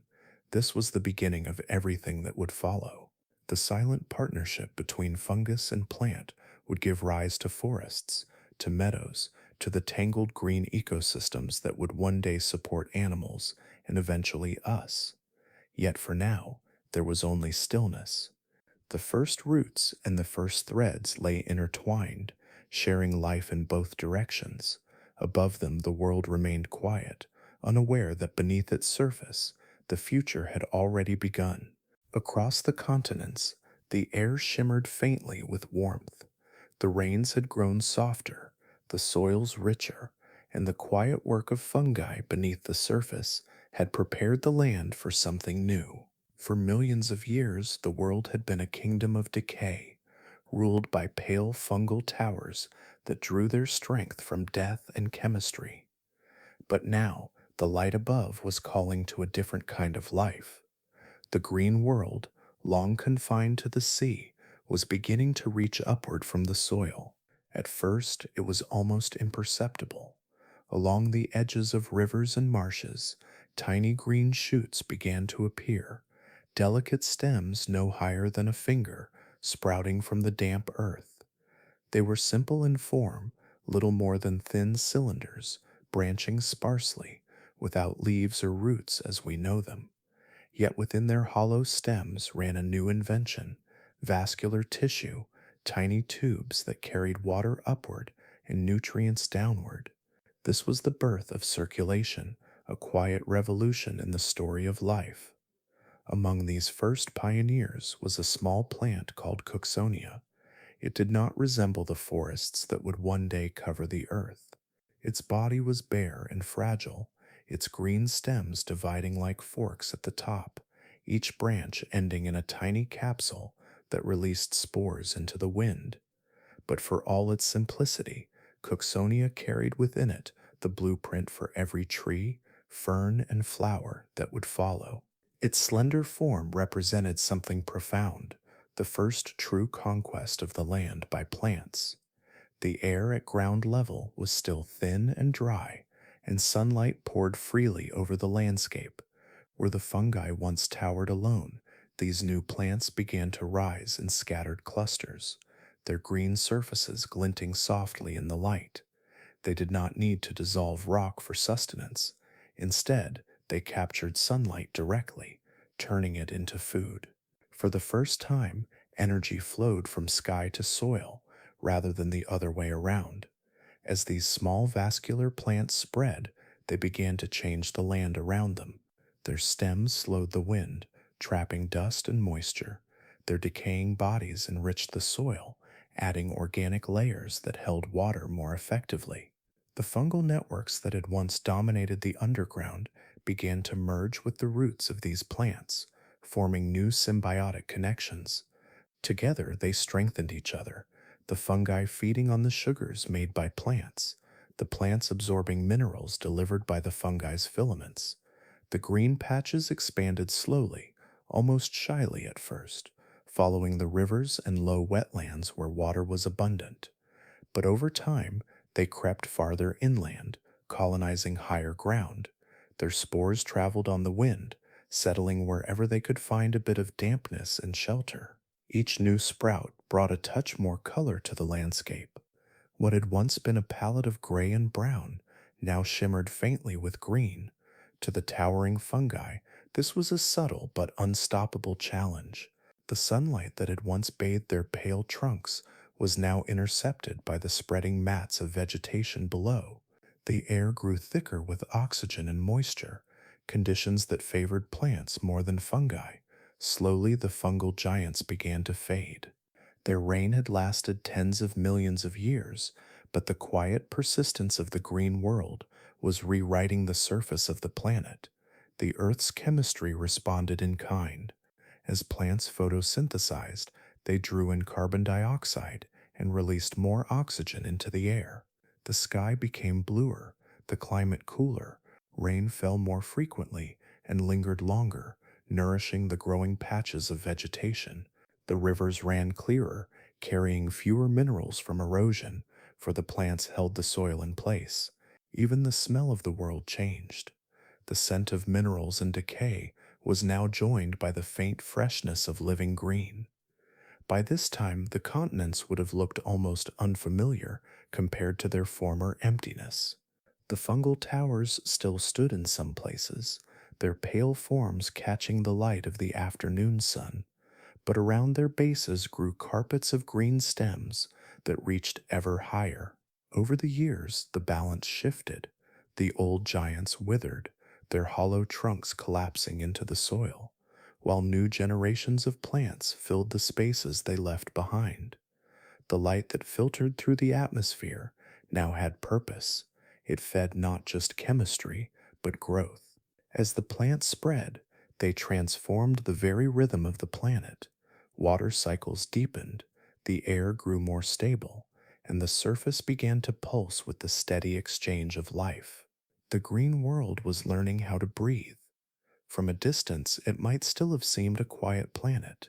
No forests yet stood, no sound of rustling leaves filled the air. But something fundamental had shifted. The continents were no longer ruled by decay. They were alive with the hum of photosynthesis, the faint shimmer of light captured and stored in living cells. The age of fungi had not truly ended, but its solitude had. In its place, a partnership had taken root, one that reached for the sun, growing stronger with every breath of wind. The green had begun to spread, and with it the story of Earth entered a new and radiant chapter. The green had been spreading for millions of years, a slow tide that crept over riverbanks, deltas, and the edges of shallow lakes. At first, the plants were small and simple, their stems thin as reeds, their bodies soft and close to the ground. But time, as always, was patient. The world had learned how to build complexity from quiet beginnings, and now, beneath a warmer sun and in richer soils, the land was preparing for its next transformation. Across the continents, plants began to rise. Their stems thickened, their roots reached deeper, and their tissues grew strong enough to carry water high above the ground. From those stems, new forms appeared, fronds that spread outward like delicate fans, branching networks that could catch more sunlight than ever before. Each new generation reached higher, learning the geometry of the sky. Among these pioneers was Archaeopteris, one of the first true trees. It was neither fern nor modern tree, but something between, a bridge in the great story of evolution. Its trunk was sturdy, built from woody tissue that could bear weight and weather. From its branches grew soft leaves in spiraling patterns, thin and lacy, capturing light with effortless grace. Beneath its roots, a web of fungal threads intertwined with soil and stone, feeding it minerals drawn from deep underground. To stand beneath Archaeopteris would have been to witness something Earth had never known before: shade. The sunlight, once unbroken across the plains, now filtered through a living canopy, scattering in patterns of gold and green across the ground. The air beneath these new forests was cooler and damp, carrying the faint scent of leaves and earth. Streams wound between the trunks, their surfaces darkened by reflections of the towering plants above. The sound of water met the soft whisper of fronds shifting in the wind. This was the dawn of forests, the beginning of the Devonian forest revolution. The world, once ruled by fungi and stone, now breathed through green. The transformation was immense. With the rise of trees, the planet's surface began to reshape itself. Roots anchored soil that once washed easily away. Rivers changed their courses, slowed by roots and debris. The ground, layered with fallen leaves and branches, began to form the first forest floors, rich in organic matter, teeming with decay and renewal. Fungi, once the masters of the surface, retreated into the darkness below, but they did not vanish. Instead, they adapted. Beneath the new forests, their filaments spread wider and deeper, forming alliances with the roots of trees, just as they had with smaller plants before. These underground networks became the quiet lifelines of the forest, connecting one tree to another, sharing minerals, water, and chemical messages. In the cool soil, fungi found a new purpose, weaving together the unseen foundations of the green world above. The atmosphere itself began to change again. The forests drank in vast amounts of carbon dioxide, releasing oxygen that drifted upward and spread through the sky. The air thickened with this new breath of life, and the climate cooled further. Storms grew more frequent as water cycled through the trees, rising as vapor and falling as rain. The rhythm of weather was being rewritten by leaves and roots, by the slow pulse of photosynthesis on a planetary scale. From above, the transformation must have been breathtaking. The continents that had once glowed pale under the sun now shimmered with deep, endless green. The forests spread like a tide, covering plains and valleys, climbing gentle hills and surrounding lakes. Between the trunks, light pooled in soft patches. The Earth's surface, for the first time, looked alive from horizon to horizon. In the stillness of these early forests, life gathered in secret. Mosses carpeted the shaded soil. Insects, newly evolved, crept across fallen stems and hid beneath curled fronds. Small arthropods scurried through the leaf litter, feeding on decomposing matter and leaving tiny trails in the damp earth. The balance between decay and growth, once dominated by fungi alone, was now shared among countless forms, each part of a new and intricate design. The scale of time in these forests was almost unfathomable. Each tree grew for decades, its trunk thickening ring by ring. Fallen branches decomposed slowly, their nutrients drawn back into the soil by fungi and roots. Spore clouds drifted through shafts of light like drifting fog.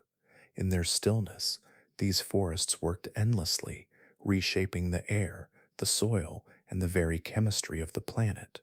To the quiet earth, this was not a sudden revolution, but a gradual symphony of change. The forests rose, and with them came stability. The continents, once barren and raw, now pulsed with life's color. The green world had arrived, wrapping itself around the bones of the planet like a living cloak. And deep beneath the roots, the fungi still waited, patient as ever, tending to their hidden empire. They had built the foundations for this transformation, and now they thrived in the darkness, guiding the flow of nutrients and the breath of life itself. The surface above had turned to forests, but below, the ancient networks of decay and renewal continued their quiet work, the heartbeat of a planet learning to live in green. The forests had grown dense and far-reaching, spreading like a living tide across the continents. Their roots bound the soil, their trunks reached high into the warming light, and their fronds and leaves stitched together the first true canopies on Earth. Beneath this endless green, the air itself was changing. What had once been thin and quiet was now rich and full, heavy with the exhalations of countless trees. The planet had learned how to breathe. For millions of years, the forests drank deeply from the atmosphere, pulling in carbon dioxide through the tiny pores in their leaves and releasing something new into the sky, oxygen.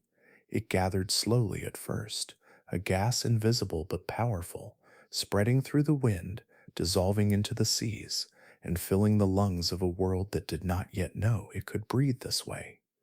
The change was gentle but unstoppable. The forests exhaled, and the air responded. As oxygen levels rose, the very color of the planet began to shift. The skies grew clearer, taking on deeper blues as carbon fell and oxygen climbed. The haze that had once veiled the horizon began to fade. Sunlight touched the surface more cleanly, scattering less through dust and vapor. It was as though the world itself was waking from a long, dim sleep. But with this breath of life came a new danger, one that no creature or plant had ever known before. For the first time in Earth's history, the air held enough oxygen to burn. It began quietly, almost imperceptibly. Lightning strikes, once harmless flashes across wet ground, now sparked tiny fires where forests had dried in the heat. At first, they flickered only for moments, flames crawling low across fallen leaves and branches. Then, as the seasons turned warmer and drier, the fires grew larger, sweeping through the underbrush, devouring the dry matter that had accumulated for centuries. The world's first wildfires painted ribbons of orange through the green. Smoke rose into the sky, curling into gray plumes that darkened the afternoon sun. From a distance, it must have looked as though the earth was exhaling through fire, a new kind of breath, fierce and alive. The air filled with the sharp scent of burning wood, a smell that would one day become familiar to the descendants of those forests. Yet even this destruction had purpose. Fire became another form of balance. It cleared the old and made space for the new, scattering ash that enriched the soil with minerals. Seeds that had lain dormant burst open in the heat, taking root in the cooled earth left behind. The forests learned to live with their own flames. Below all this, in the dark stillness of the soil, the fungi continued their ancient work. They felt none of the fires above, though their filaments often threaded through charred remains. To them, decay was a steady rhythm that never faltered. Every fallen branch, every dead trunk, every burnt remnant was drawn into their vast underground networks and broken down molecule by molecule. The carbon that plants had drawn from the air returned through fungi's invisible hands. It passed through their cells, was released back into the atmosphere in delicate balance with oxygen, and the cycle continued. Without these unseen recyclers, the planet's breath would have choked itself. Too much oxygen, too little carbon, too little of the chemistry that kept life flowing. The fungi, quiet and tireless, were the unseen regulators of Earth's heartbeat. With the forests came new kinds of life that fed upon their abundance. The higher oxygen levels allowed for creatures larger and more complex than any that had crawled before. Insects grew massive, their bodies sustained by the richness of the air. Dragonflies the size of hawks glided between the tree trunks, their wings glimmering in the dappled light. Millipedes, as long as a man's arm, wound through the damp leaf litter, feeding on fallen debris. The ground trembled softly with the movement of new life. The air itself had become an ecosystem. The rising oxygen filled every corner of it, fueling not just fire but flight. The wind carried spores, seeds, and the faint hum of wings through the canopies. Even the rain smelled different, fresher, layered with the scent of resin, sap, and soil. Each drop that fell nourished the roots and cooled the fires, restoring what the heat had taken. Above, the forest swayed with a rhythm that matched the planet's breath. Each tree was a vessel of air, each leaf a tiny lung exchanging gases in the cycle that would sustain life for hundreds of millions of years. The world was learning equilibrium. Fire would rise, rain would fall, growth would follow decay, and the balance between oxygen and carbon would hold steady, all guided by the silent work of fungi beneath the surface. At twilight, the forests glowed faintly in the soft haze that followed the fires. The smoke thinned and rose into the deepening blue, where the last light of the sun shimmered through the lingering mist. The air, once thin and mineral, was now full of breath, the exhalation of forests, of oxygen, made from sunlight and water. The planet that had once been barren now pulsed with respiration, its lungs vast and green, its breath visible in the movement of clouds and the warmth of fire. And beneath it all, in the dark, quiet soil, the fungi continued their slow, eternal labor, the unseen stewards of balance, ensuring that the earth would never forget how to breathe. Beneath the new forests, a quiet transformation began to unfold. The surface of the world was now green, layered with trunks, fronds, and branches reaching toward the light. For the first time, Earth held true trees, bodies of wood strong enough to endure seasons of growth and age. Yet with this strength came a new dilemma. When those trees fell, their remains did not fade easily into the soil. The ancient fungi that had once ruled the land now faced something unfamiliar: wood. It was unlike the soft tissues of earlier plants. It was dense, complex, and reinforced by lignin, a molecule so tough that even time itself seemed to hesitate before it. Fallen trunks piled along riverbanks, valleys filled with bark and resin, and the air carried the scent of forests that refused to decay. For millions of years, the world had learned how to make trees, but it had not yet learned how to take them apart. The planet began to change again. Dead wood accumulated faster than life could recycle it. Carbon that once cycled easily between air and soil now lay locked within the trunks of ancient forests. Rivers slowed under the weight of debris. The balance that life had built through countless ages tipped, and the world held its breath. Yet deep within the damp soil, fungi were changing. Their chemistry, already intricate and patient, began to evolve. Some species reached upward to the roots of living trees, forming new alliances that nourished both partners. Others became quiet invaders, slipping into the heartwood to feed in secret. But a few began a greater experiment, one that would alter the future of life itself. Their challenge was lignin. This tough, tangled compound made wood strong, resistant to both water and decay.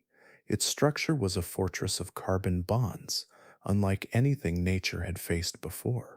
No organism had yet evolved a way to break it down, but fungi are creatures of persistence, not speed. In the silence of the soil, their filaments began to craft new tools, enzymes, complex molecular blades, capable of slicing through what once seemed indestructible. These enzymes, born of slow mutation and chemical trial, could pierce lignin's armor. They cut through the labyrinth of bonds, dissolving walls that had once sealed carbon away. For the first time, the fallen giants began to soften. The forests that had seemed eternal began to breathe again, as wood that once resisted decay returned to the rhythm of life and death. Across the world, this quiet revolution spread. Beneath carpets of moss and layers of leaf litter, trunks darkened and crumbled. The scent of resin gave way to the deep aroma of soil.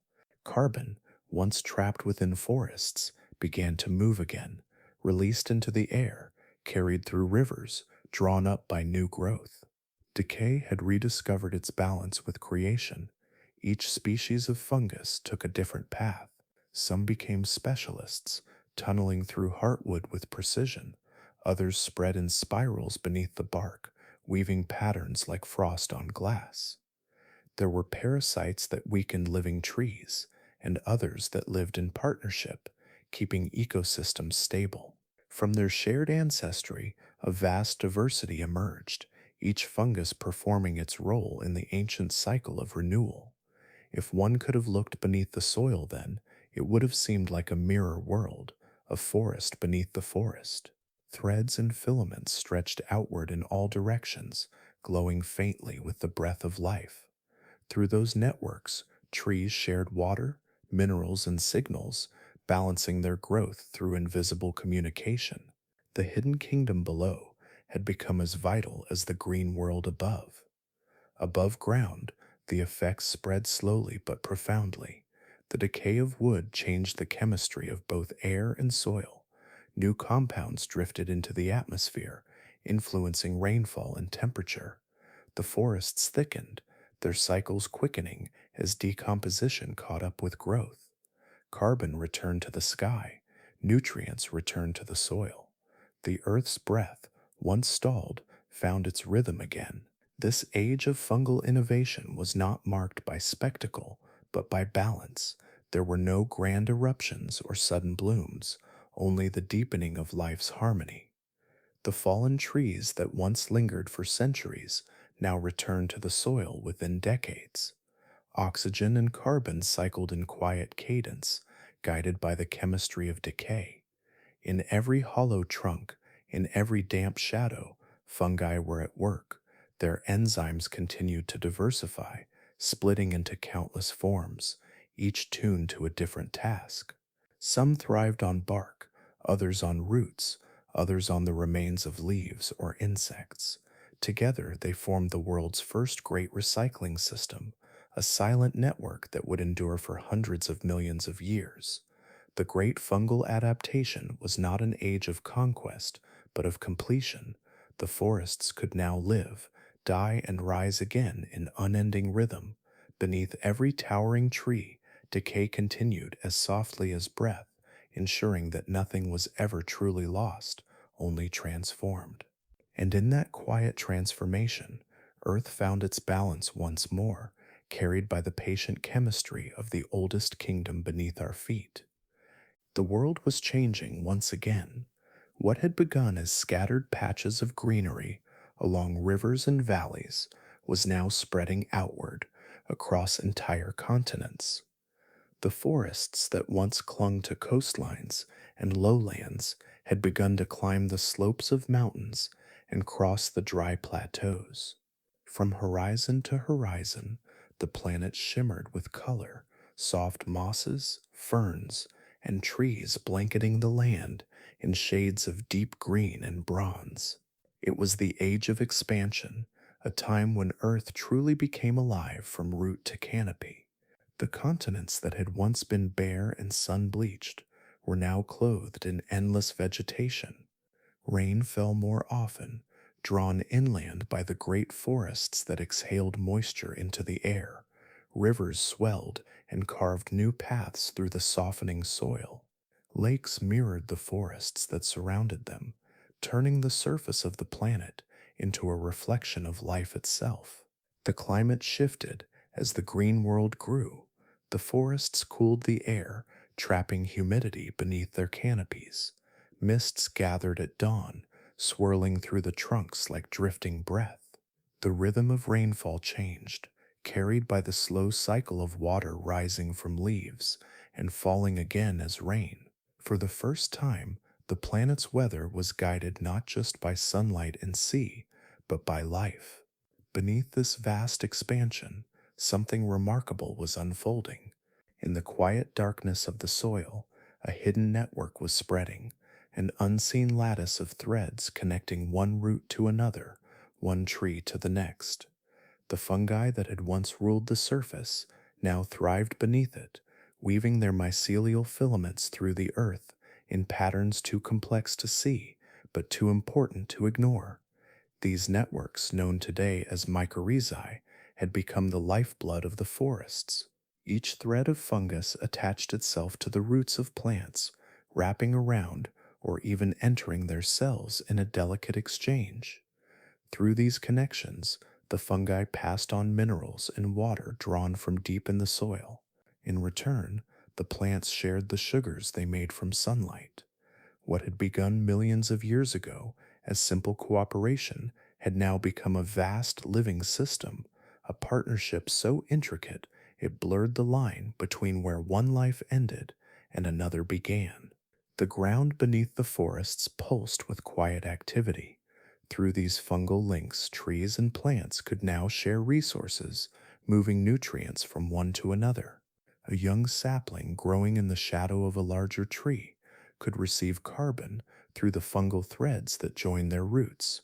A dying tree could send its remaining nutrients into the network, feeding the next generation. In times of drought, water and minerals traveled between species, keeping the balance of the forest alive. The world below mirrored the world above. Just as the canopy allowed light to filter softly across layers of leaves, the soil became a layered realm of communication. Signals passed through the fungal webs and chemical whispers, alerts about drought, hunger, and even attack. When a patch of forest was damaged or bitten by ancient insects, nearby trees reacted, their chemistry shifting in response. The fungal networks had become more than simple trade routes. They were the first communication system of the natural world, the earliest version of a connected Earth. The planet now moved to a different rhythm. Each forest, each cluster of trees, was part of a greater whole, linked by the filaments of the unseen. Even the air felt different. The oxygen that drifted through the atmosphere was now abundant. Its scent carried on winds that smelled of leaves, bark, and damp soil. The land had learned to breathe in cycles, growth, decay, renewal, all tied together by the invisible harmony beneath the ground. In the stillness of these early forests, every sense of isolation had begun to fade. The world had become one great organism, its roots and branches intertwined. The fungi no longer worked alone in the quiet dark. They had become the architects of balance, stitching together every plant, from the smallest moss to the tallest tree, into a single living network.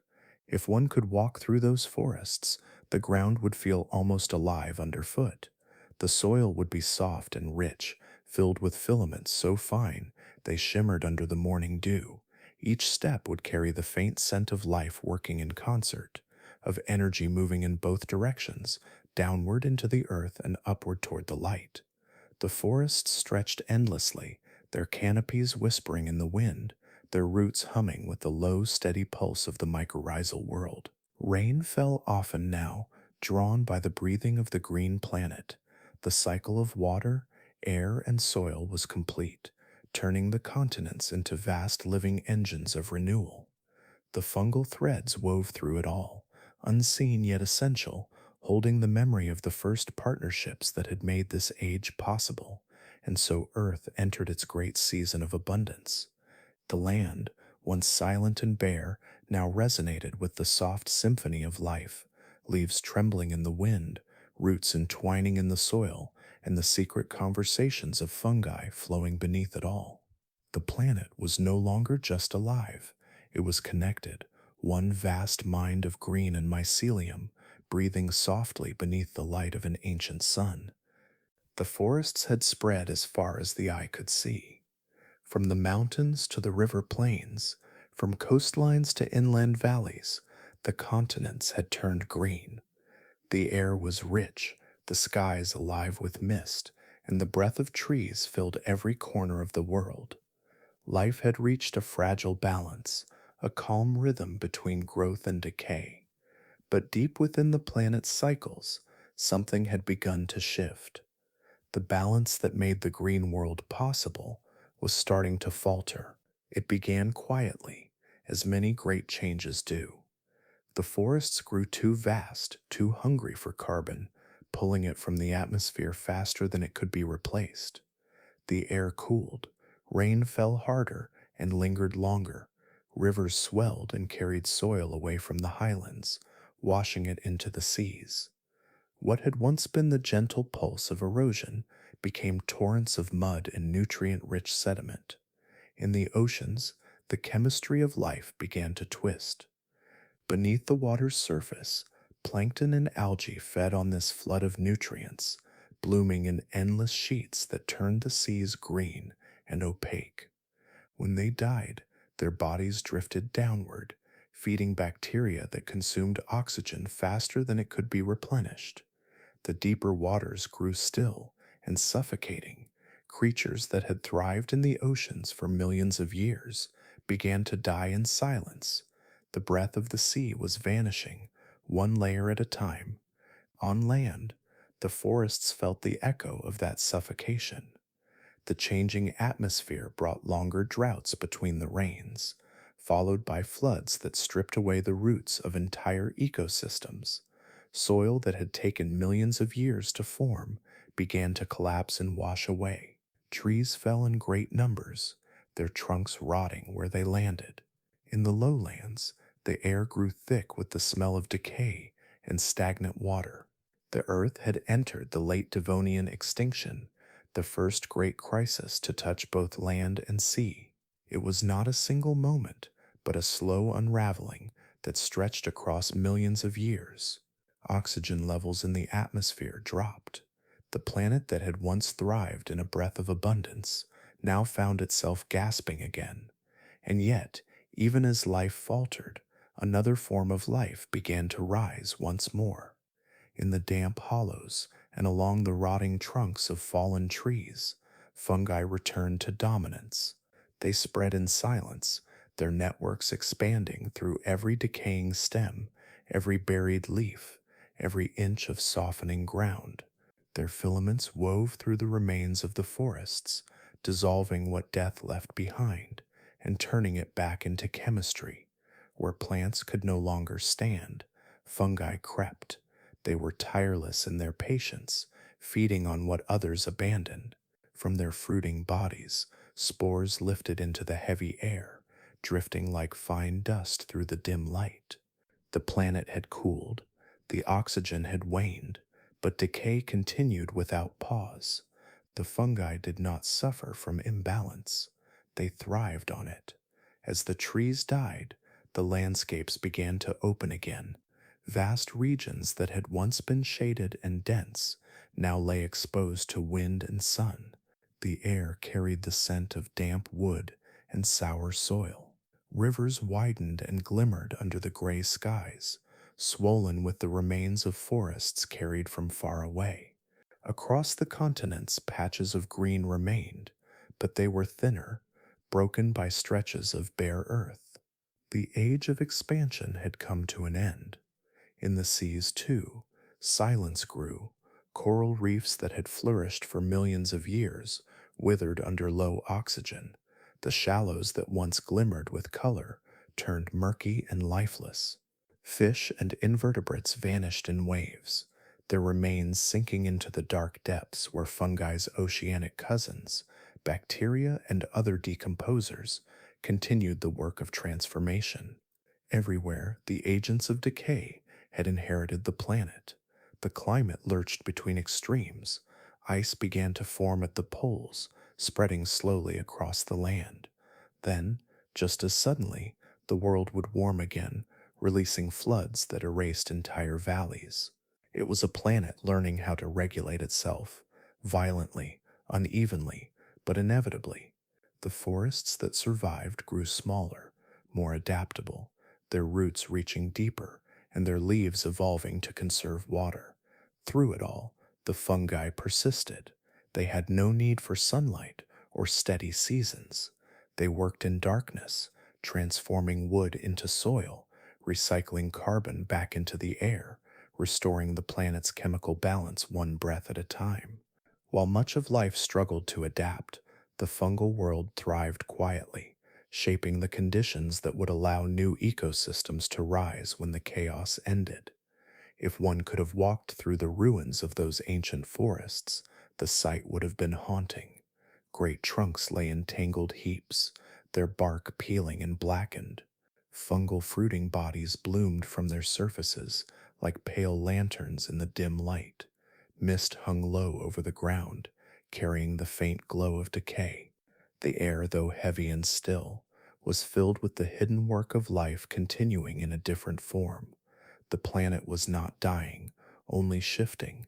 In every corner where the green world receded, the fungal kingdom reclaimed its place. It absorbed the excess, cleaned the chaos, and quietly prepared the soil for whatever would come next. And though the forests had fallen silent, the earth itself was still breathing, slowly, steadily, through the unseen networks that never ceased their patient work beneath the surface. Beneath the green stillness of every forest, another world lives unseen. It does not reach for the sun or sway in the wind. It does not bloom or cast shadows. Yet it is there, everywhere, quiet and patient, holding the living world together. The fungi that once ruled the land in towering forms have not vanished. They have simply moved beneath the surface, building an empire that endures in silence. The soil, dark and soft underfoot, is their kingdom now. Within it, threads of mycelium spread like mist-bound roots, weaving through the earth in endless patterns. Each filament is impossibly fine, thinner than a strand of hair, yet strong enough to link entire trees. These threads form living bridges between roots, passing water, minerals, and chemical messages through the soil. What seems still from above is beneath a world in motion, a quiet conversation flowing through the dark. Every forest that breathes today rests upon this ancient foundation. The trees that stretch toward the light, the moss that clings to fallen bark, the ferns that unfurl in the shade, all depend on the silent networks that began in the deep past. The bond first formed when the earliest plants stepped onto land, and it has never been broken. Fungi and plants remain inseparable, bound by the same exchange of nourishment and trust that began millions of years ago. Nearly every plant alive today relies on this hidden partnership. Beneath each root lies a meeting point where fungal filaments intertwine or enter the plant's cells. At these boundaries, something extraordinary happens. Sugars made by sunlight flow downward, feeding the fungi. In return, the fungi draw water and minerals from the soil, phosphorus, nitrogen, and other elements that roots alone could never reach. It is an ancient trade, carried out without sound, without light, and without fail. After the long quiet of the Devonian extinction, it was this partnership that rebuilt the world. As forest returned, the fungi below kept the balance steady. They decomposed the fallen, rebuilt the soil, and reconnected the roots of what endured. Each wave of green life that followed, the towering club mosses, the cycads, the ferns, and eventually the flowering plants, inherited this alliance. It became the foundation of every meadow, every rainforest, every grove that would ever exist. If one could peel back the forest floor, the sight beneath would glow like a web of light. Mycelial threads branch and fuse in endless complexity, stretching for miles, linking tree to tree. Through these connections, forests share resources in times of abundance and scarcity. When one tree weakens, its stored sugars may flow to another. When a trunk falls, the network reclaims its energy before decay even begins. In this dim, silent world, fungi act as keepers of equilibrium, caretakers of balance, weaving the living and the dying into one unbroken whole. Every breath drawn by a forest begins and ends here. The carbon pulled from the sky by leaves sinks back into the soil, captured and stored within fungal cells. Their walls, rich with chitin and complex molecules, hold carbon for centuries, sometimes for millennia. When they die, others rise to take their place, continuing the exchange. The balance of Earth's air, the rhythm of oxygen and carbon, depends not only on trees above, but on the invisible hands that work below.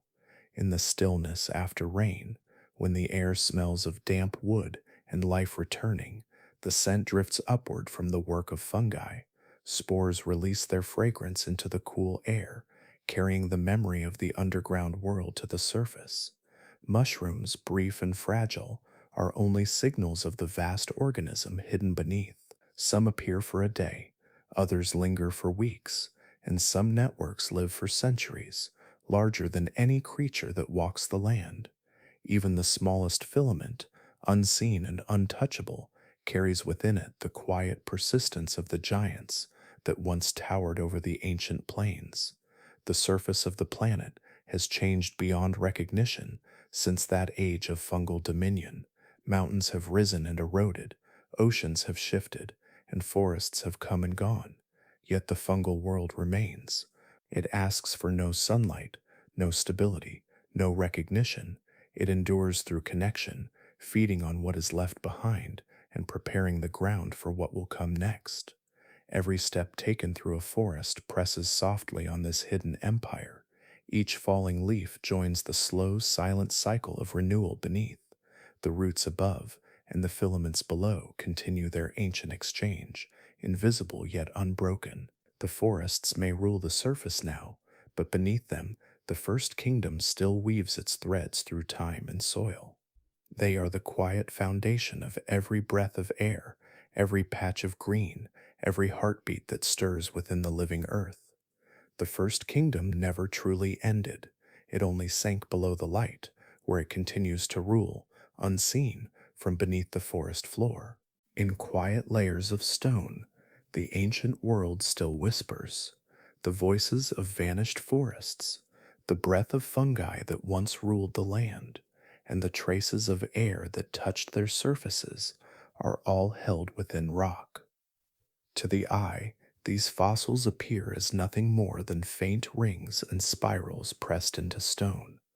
Yet to those who listen closely, through chemistry, through patience, through time, they tell the story of a world long gone.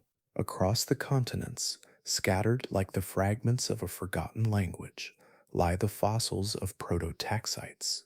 Some are buried in the red rocks of Canada, others preserved in the desert stones of Saudi Arabia, and still more in the gray cliffs of Scotland, where sea winds carve their shapes from the shore. Each one is a silent monument to an age before trees, when these towering fungi stood alone upon barren plains. The fossils are immense, even in their broken state. Some stretch meters long, their inner structures still visible as patterns of concentric tubes and filaments. When sunlight touches their cross sections, the stone reveals a ghostly pattern, the record of a body that once pulsed with water and nutrients drawn from the soil of a lifeless world. To hold a piece of prototaxites is to hold a piece of the earth before green, before forests, before the world we know had even begun to breathe properly. For more than a century, these fossils puzzled scientists. Their shape resembled the trunk of a tree, yet no rings marked their growth, no traces of leaves or roots clung to their base. Some thought they were seaweeds, washed inland and buried by ancient floods. Others believed they were mats of algae, rolled into cylinders by the wind. It was only when chemistry spoke that the truth began to emerge. Inside each fossil, tiny carbon isotopes told a secret.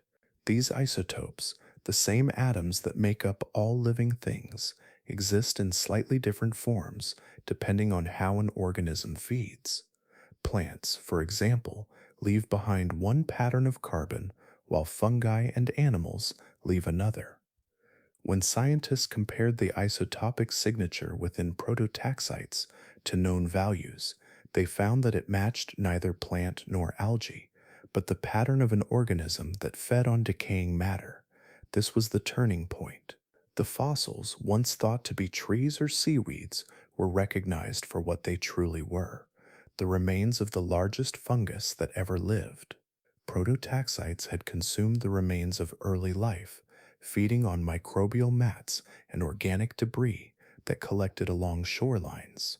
It was a recycler in a world just learning how to sustain itself, its chemistry bridging the ocean's ancient life to the land's new beginnings. The isotopes revealed more than diet. They told of climate, of atmosphere, of how the air itself once carried far less oxygen and far more carbon dioxide. The balance of these gases, preserved in the ratios of fossil carbon, showed that the world of prototaxites was heavy with greenhouse air. Each atom of carbon in those fossils is a message from the past, a snapshot of a sky before forests, before leaves, before shade. In some sites, scientists have found not only the fossilized trunks, but also the spores that these ancient fungi released. They are microscopic, yet they carry vast information. When studied under powerful microscopes, the patterns on their surfaces, ridges, pores, and delicate spirals reveal how they dispersed through air that was thinner and drier than ours. By studying how these spores fossilized, researchers can estimate how much oxygen the atmosphere held, how humidity shifted, and how winds once moved across the empty continents. In Canada's Devonian rock beds, fossil spores lie clustered together, preserved like fine dust sealed in time. Their abundance suggests that entire landscapes were once covered by fungal growth, releasing clouds of spores that drifted for miles before settling on bare ground. Each one was a seed of decay, waiting for something to consume. In the sandstone of Saudi Arabia, the fossils tell another story, one of desolation and endurance.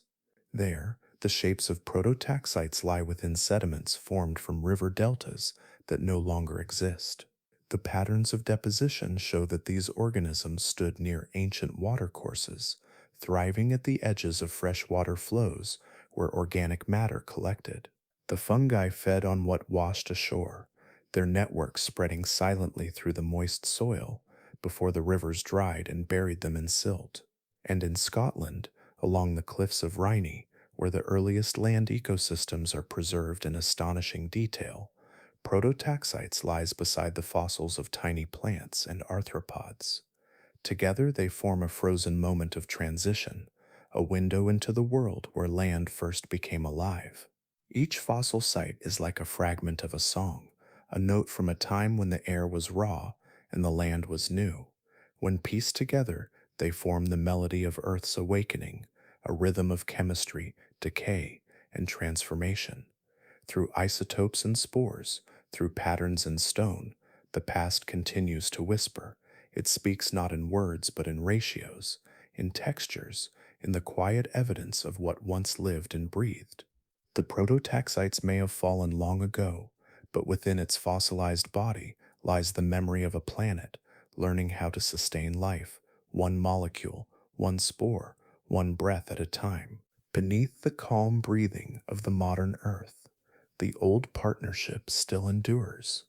Every forest, every field, every garden is part of a quiet exchange that has been taking place for hundreds of millions of years. The fungi that once ruled the surface now rule the soil, and though their empire is hidden, their influence is everywhere. In the air we breathe, in the balance of the planet's temperature, in the chemistry of the atmosphere itself.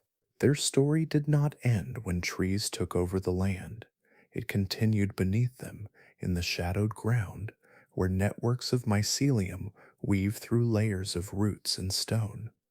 These filaments, impossibly thin yet endless in reach, are part of one of the most important systems on Earth, the system that locks away carbon. Each time a leaf falls, each time a root dies, fungi take what is left and carry it below, turning death into structure and structure into stability. When the first great forests spread across the continents, the planet's atmosphere began to cool. For the first time, life itself was shaping the temperature of the world. Through photosynthesis, plants drew carbon dioxide from the air and built it into their tissues, while fungi beneath them broke it down again, returning some to the atmosphere, but locking much within the soil. The carbon that escaped decay became buried deep, held in sediment, coal, and stone. The rhythm of this exchange, carbon up, carbon down, became the steady breath of the earth. In that age, the fungi were not simply recyclers, they were regulators. Their work beneath the roots ensured that carbon did not remain trapped forever, nor flood the sky too quickly. When the balance tipped toward heat, they drew it down. When the air thinned too much, they released what was needed. In their own slow, chemical way, fungi helped the planet find equilibrium, and they have never stopped. Even today, in the hum of modern forests and the silence of tundra soils, fungi continue this ancient balancing act. The networks beneath the ground absorb and store billions of tons of carbon every year, more than all the world's oceans and atmosphere exchange through the surface winds. Each gram of soil, dark and rich, is a world of decomposition and storage, a living engine that captures the sky's breath and tucks it away in the earth. The process is gentle but vast. When a plant dies, its body becomes a puzzle of carbon chains, cellulose, lignin, and sugars that only fungi can solve completely. Their enzymes open those molecules one by one, breaking them into pieces small enough to feed not only themselves, but the entire web of underground life. Some of that carbon is released as gas, drifting back into the air, but much of it is transformed into stable compounds that cling to minerals in the soil. Over years, then centuries, these molecules become part of the ground itself, locked away where no flame or tide can reach them. In boreal forests, where the air is cold and damp, fungi work slowly, allowing thick layers of organic matter to accumulate. In the tropics, their pace is faster, but the effect is the same, a constant pulling of carbon downward, deeper into the earth. Even grasslands and deserts, where roots run deep, depend on the same exchange. Everywhere that life touches soil, fungi are at work. Scientists have begun to measure the scale of this hidden process. They estimate that the world's fungi, working through forests, grasslands, and wetlands, capture and store more than 13 billion tons of carbon every year. It is a number so large it is almost impossible to imagine, yet it happens quietly, invisibly, underfoot. No storm announces it, no season defines it. The work of fungi continues in silence, patient and tireless, the same as it has been since the Devonian dawn. The partnership between plants and fungi has shaped not only life, but the climate itself. Without it, the earth might have remained too hot, too unstable, too wild for complex ecosystems to survive. The ancient fungi that first built soil out of stone also built stability out of chaos. By pulling carbon from the air, they cooled the world just enough for forests to thrive, for rivers to settle, and for life to spread into the forms we know today. Each spore, each thread of mycelium still carries that legacy. Even the smallest fungus growing on a fallen branch continues the same cycle that began when continents were bare. As it feeds, it builds balance. As it decays, it preserves the future. In the silence of modern forests, this partnership goes unnoticed. The wind moves through leaves, the rain sinks into the ground, and the work continues unseen. Yet beneath the roots, the same ancient chemistry that once stabilized the planet still unfolds. The fungi breathe with the earth, steady and unseen, guiding the air above and the soil below toward quiet balance. And so the great climate partnership endures, not through spectacle, but through patience. The living earth still leans on the same threads that once turned stone to soil, decay to renewal, and chaos to calm. Beneath every step, the old kingdom continues its work, holding the memory of the planet's first balance deep within the ground. The quiet legacy of fungi did not fade with the ancient forests. It followed time itself, moving from the age of stone and fern into the age of humanity. Long before people built cities or named the constellations, the fungal kingdom was already at work beneath their feet and within their world, silent, patient, indispensable. What began as the chemistry of survival in the deep past became the chemistry of civilization. When early humans began to gather food and shape the land, fungi were already there, hidden within the soil that nourished their crops. Every seed that sprouted, every root that thickened in the ground, owed its strength to fungal partners wrapping around their tips. These ancient networks, the same kind that once fed the first plants hundreds of millions of years ago, still labored unseen. Mycorrhizal fungi extended the reach of roots, drawing water and minerals from the earth, sharing them in exchange for sugar. Without this partnership, the first farms would have struggled to grow. Even as humans learned to till the soil, they were unknowingly cultivating an ancient alliance. The fertility of every field, the richness of every harvest, was shaped by fungi working invisibly beneath the surface. They broke down fallen leaves and animal remains, returning nutrients to the earth. They softened the soil, allowing air and water to reach roots. They turned death into nourishment, decay into growth. The same process that once transformed barren rock into living ground still carried the world forward, now under human hands. But fungi were not only gardeners of the earth, they became quiet alchemists in human life. In the damp corners of caves and baskets, in jars left too long in the sun, fungi performed transformations that would one day become the heart of food and medicine. The earliest brewers and bakers did not know what stirred their mixtures to life, only that something invisible worked within them. Yeasts, tiny relatives of the great fungal empire, consumed grains and fruit, releasing bubbles of gas that lifted dough and fermented drink. From that mystery came the first breads, the first beers, the first taste of fermentation, a process older than civilization itself. The chemistry of fungi, shaped in the deep oceans and ancient forests, now shaped the flavor of human culture. Centuries later, in a laboratory far removed from those early discoveries, that same quiet chemistry would save lives. A forgotten petri dish left open to the air grew a ring of mold, soft and pale. Around it, bacteria had died, leaving a clear space on the plate. The scientist who noticed it, Alexander Fleming, would realize what the mold had done. It had created a weapon, a chemical that killed bacteria but spared other cells. He named it penicillin, and from that moment, the ancient defensive chemistry of fungi became one of humanity's most powerful medicines. The molds that produced penicillin were not inventing something new. They were simply doing what fungi had always done, competing in the microscopic world by crafting precise poisons. For hundreds of millions of years, they had used these compounds to protect themselves from bacterial invaders, shaping the balance of life in the soil.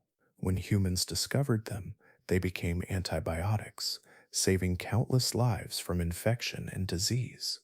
Every drop of medicine drawn from that discovery carried within it the memory of Earth's earliest struggles, survival through chemistry.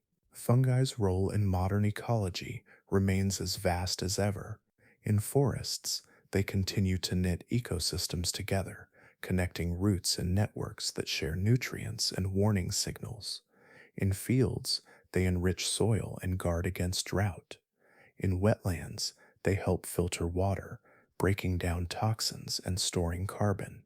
Their chemistry shapes the cycle of decay and renewal in every environment, just as it did when the first continents turned green. Even in the cities where concrete covers the ground and light hides the stars, fungi remain close. They thrive in the smallest cracks, digesting waste, transforming organic matter into soil again. They live within walls and under streets, reclaiming space molecule by molecule. The air we breathe carries their spores. The food we eat, the medicines we take, and the very balance of the atmosphere still depend on their invisible work. It is humbling to imagine how ancient their touch truly is. The same biochemical tools that allow fungi to ferment bread or produce antibiotics once powered the survival of the first decomposers on a barren planet. Their chemistry has never changed, only its purpose. In the age of stone, it built soil. In the age of trees, it cycled carbon. In the age of humans, it saves lives and sustains harvests. Every civilization that has ever risen has done so upon their work, even if unknowingly. The old kingdom beneath our feet has never ceased building, healing, and transforming. It whispers still in the scent of fresh bread, in the cool dampness of soil, in the faint musk of rain returning to earth. The fungi that once towered above a lifeless land now move unseen, shaping the modern world with the same quiet mastery that shaped the first forests. They are the hidden architects of life, past and present, the oldest chemists of the planet, still at work, still patient, still everywhere. In the hush beneath the forest, where the soil breathes and the roots intertwine, the oldest lesson on earth continues to unfold. It is not written in words or carved into stone, but carried quietly in the chemistry of life itself. Every leaf, every root, every filament of fungus that threads through the darkness tells the same truth. Survival was never a matter of conquest. It was born from cooperation. The ancient partnership between fungi and plants was the first great act of unity on land. Long before forests covered the continents, before the air grew thick with oxygen, two very different kinds of life met beneath the surface. One could turn sunlight into sugar, but could not reach the minerals locked in stone. The other could break down rock into nutrients, but could not make its own food. Where they met, they exchanged what each lacked. Out of that exchange, the living world began to grow. The bond they formed was delicate, but it rewrote the story of the planet. In that silent meeting between root and mycelium, life discovered a new way to endure. It was not through domination, nor through strength, but through sharing. Together, they made the barren land fertile. Together, they gave rise to forests that cooled the air and built the soil. In every corner of the planet, from humid jungles to frozen tundra, that same quiet alliance still holds the world in balance. The threads of mycelium weave through the ground like veins of silver light. They link the smallest seedlings to the oldest trees, carrying nutrients, messages, and signals through the dark. When one plant has more than it needs, it shares. When another struggles in shade or drought, the network shifts its flow, helping where it can. The forest does not live as a collection of individuals, it breathes as one body. This harmony is not limited to forests alone, it is written into the foundation of all ecosystems. Coral reefs, those underwater cities of color and life, are built on a similar partnership between coral animals and the microscopic algae that live within them. The algae feed the coral through photosynthesis, while the coral shelters them in return. Together they create entire worlds beneath the waves, worlds so intricate that even the smallest fish finds a home. In the soil, bacteria and fungi work together to recycle what falls. Each organism performs a part of a larger process, one that turns death into the nutrients that sustain life. Even the air is shaped by collaboration. The carbon dioxide we breathe out becomes food for plants, and the oxygen they release becomes the air that fills our lungs. The planet's balance is not a contest, but a conversation, an endless exchange between all that lives and all that decays. Fungi and plants began this pattern in the deep past, but every species since has followed their example in some form. Animals evolved symbioses of their own, gut bacteria that help digest food, insects that pollinate flowers, lichens that join fungi and algae into single bodies.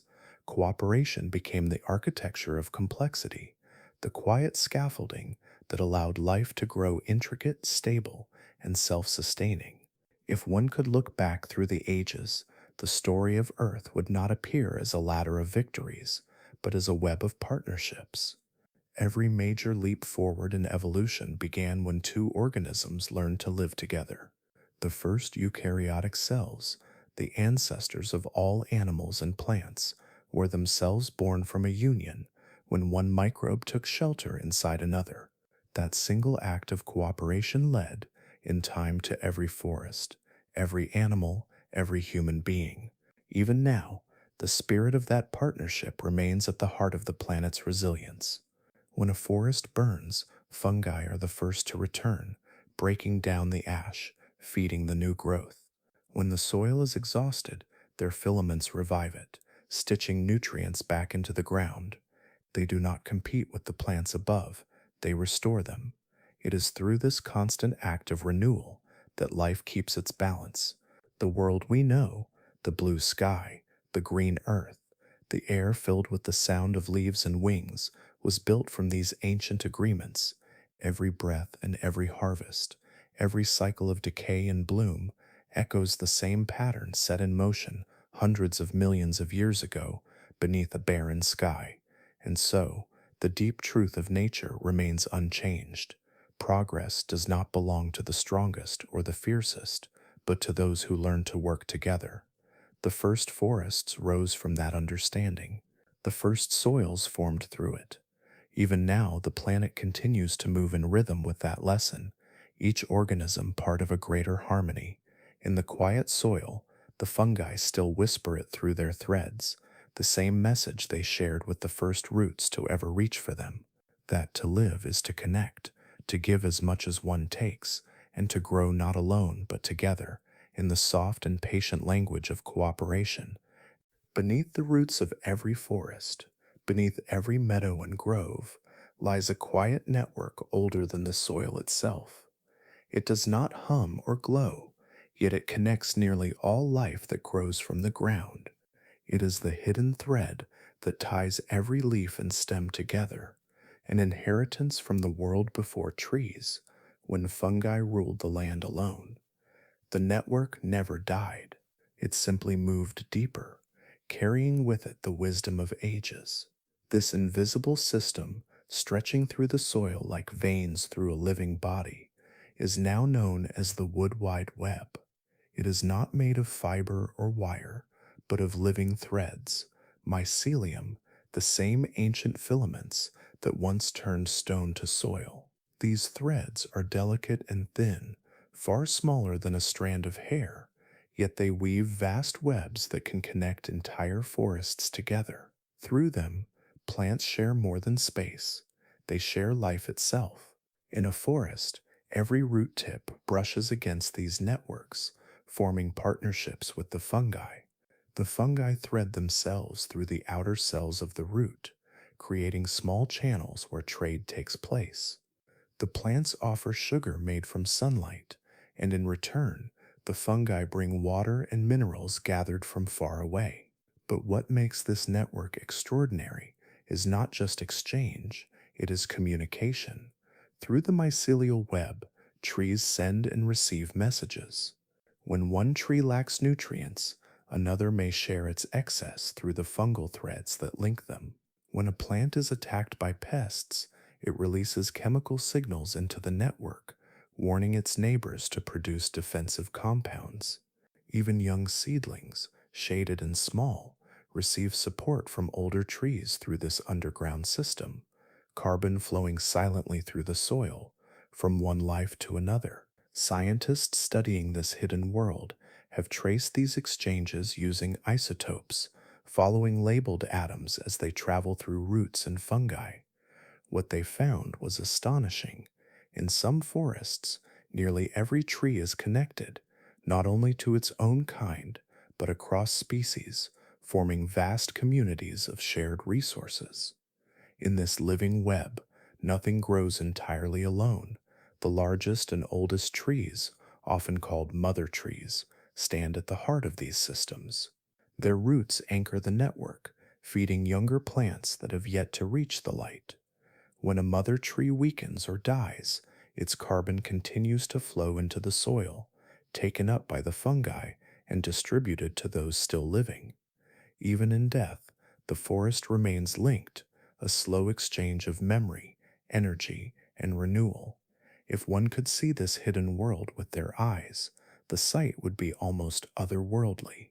The ground beneath our feet would shimmer with interwoven filaments, glowing faintly like moonlight trapped beneath the earth. Each strand would pulse with faint signals, carrying messages and chemical whispers, slow but purposeful. The forest above would appear still, but below it would be alive with conversation.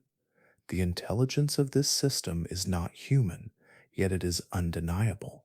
It does not think or plan, but it reacts, adapts, and balances. It redistributes life where it is needed most.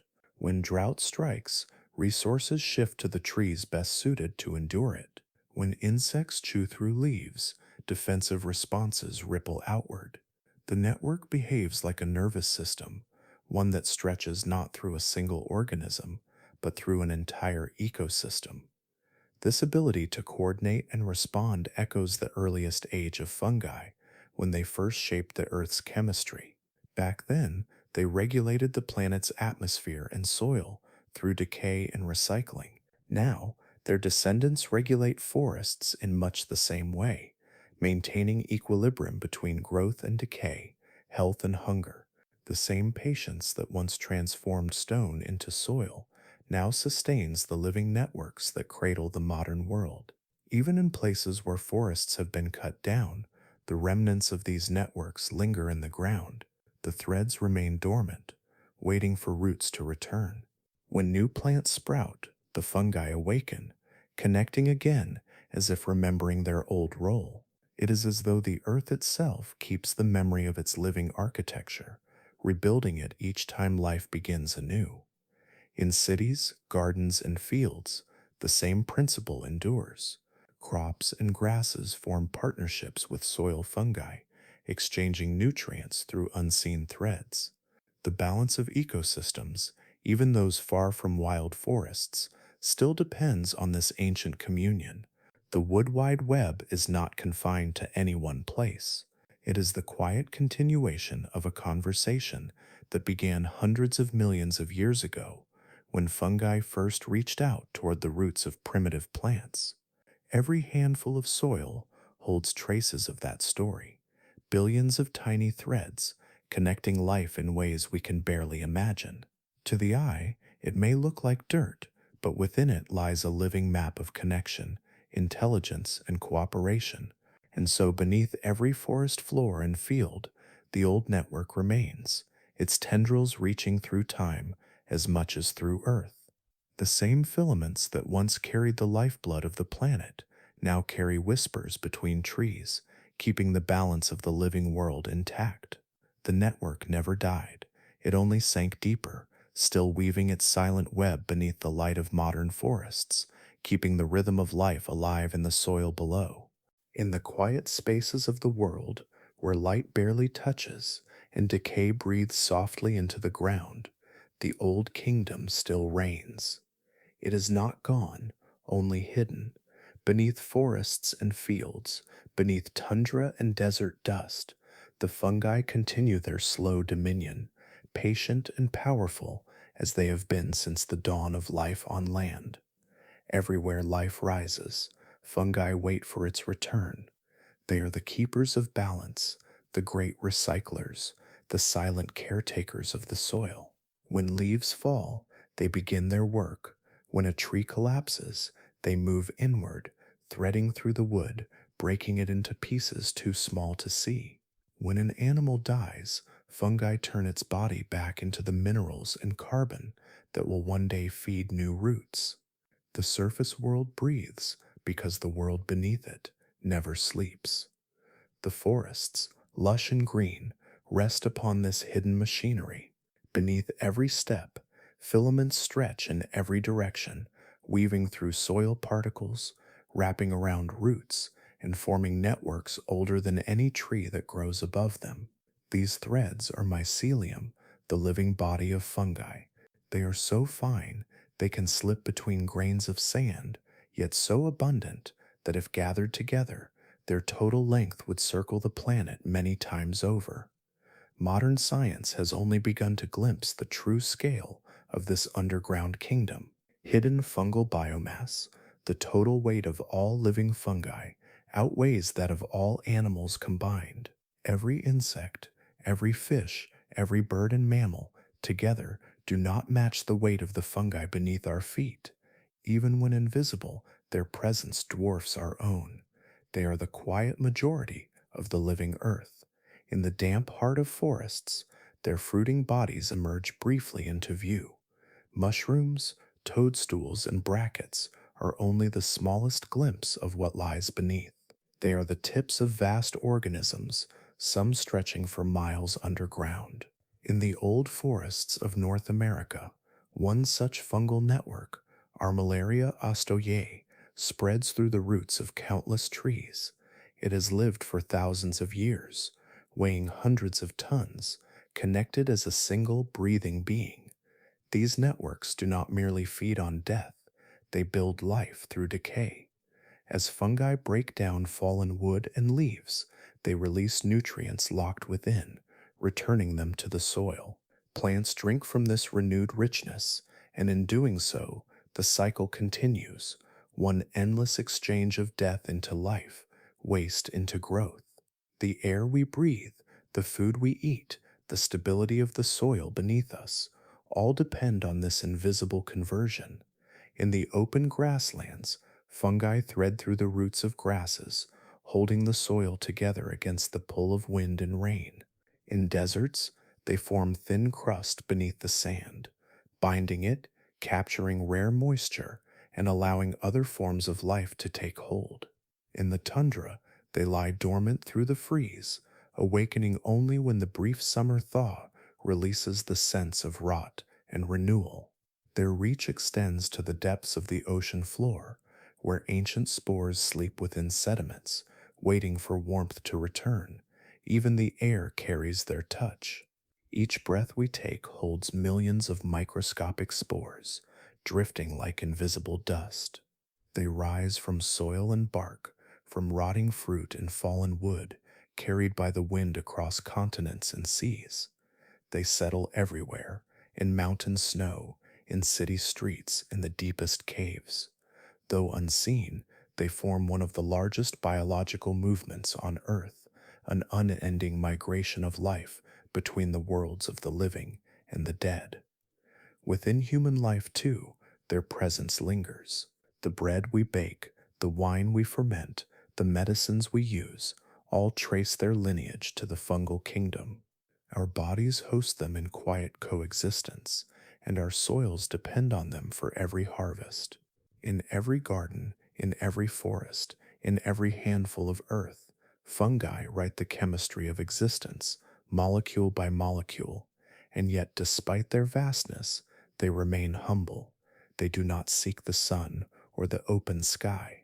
Their world is one of darkness and transformation, of patient decomposition and renewal. Their work leaves no monument, no voice, no sound, only fertile soil, new growth, and the continuation of life itself. If one could listen closely enough, perhaps the earth would hum with their presence. A deep, slow rhythm pulsing through the ground, the sound of decay becoming creation, of old life dissolving into new.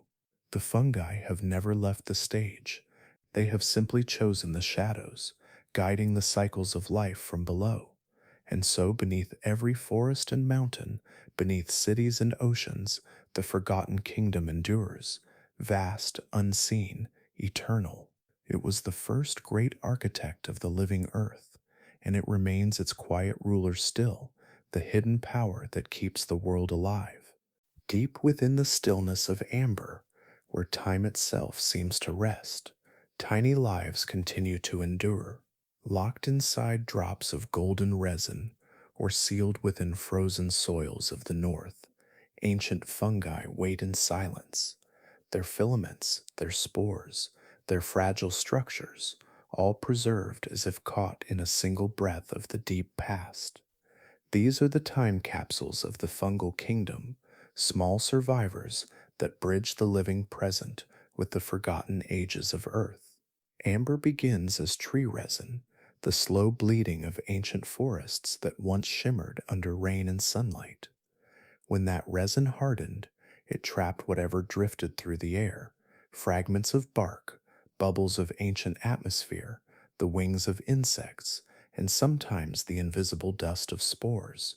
Millions of years later, when the amber is found, light still passes through it, revealing shapes frozen in perfect stillness, as if the forest had only just gone quiet. Through microscopes, scientists peer into these golden windows and see the oldest evidence of fungi as they once lived. Some spores date back nearly 500 million years, older than the first trees, older than the green canopy itself. Their outlines remain sharp, their cell walls smooth and unbroken. Within them lie the faint traces of chemistry still recognizable today, patterns of endurance written in silence. These microscopic fossils tell a story of persistence without movement. Each spore, no larger than dust, carries the memory of entire worlds long vanished. They are echoes of ecosystems now buried beneath stone, remnants of forests turned to coal, of continents split and reshaped. The trees that bled the resin are gone, yet their spores remain, holding the quiet continuity of life that has never truly ceased. In the far north, another kind of preservation continues. Beneath the frozen tundra and deep within the layers of permafrost, fungal spores lie dormant for immense stretches of time. The cold locks them in stillness, halting decay and slowing time to a near stop. When the ice thaws and the ancient soil softens, some of these spores awaken. They absorb water again, their filaments stretch outward, and after ages of silence, they live once more. These are not fossils, but living relics, survivors from climates that vanished long ago. In laboratories, they bloom under the same light that once touched mammoths and ice age forests. Their DNA carries clues to endurance, to life that has withstood cold, that cracks stone, darkness that endures for centuries, and hunger that knows no end. In their resilience lies a truth that threads through all of evolution, that existence is not fragile, but quietly tenacious. Spores are nature's most perfect vessels for survival. Each one is a sealed capsule carrying the potential for rebirth, waiting for the return of warmth and moisture. They can endure heat, dryness, radiation, and the slow march of eras. Some have been found preserved within salt crystals from ancient seas, long dormant, yet still capable of stirring when touched by water. To endure through such stillness, to awaken after ages of sleep, is a quiet miracle repeated endlessly beneath the soil. If one could see them as they wait, it would resemble a sky of stars hidden in the earth, each spore glimmering faintly, holding within it the memory of the world that came before. When warmth returns and rain seeps through the ground, they stir again, sending new threads through the soil to begin the endless work of decay and renewal. The same rhythm that once transformed the first forests continues now, carried by spores that have crossed not just distances, but ages. Amber and ice are only the most visible vaults of time. The ground itself holds others. Layers of ancient sediment preserve spores from vanished climates, locked beneath lakes, riverbeds, and plains. In that quiet dark, they rest like seeds of memory, holding within them the record of Earth's shifting breath. Through them, scientists read the signs of drought, fire, flood, and regrowth, a story written not in stone, but in cells that never fully yielded to time. What these time capsules reveal is not only the endurance of fungi, but the continuity of life itself.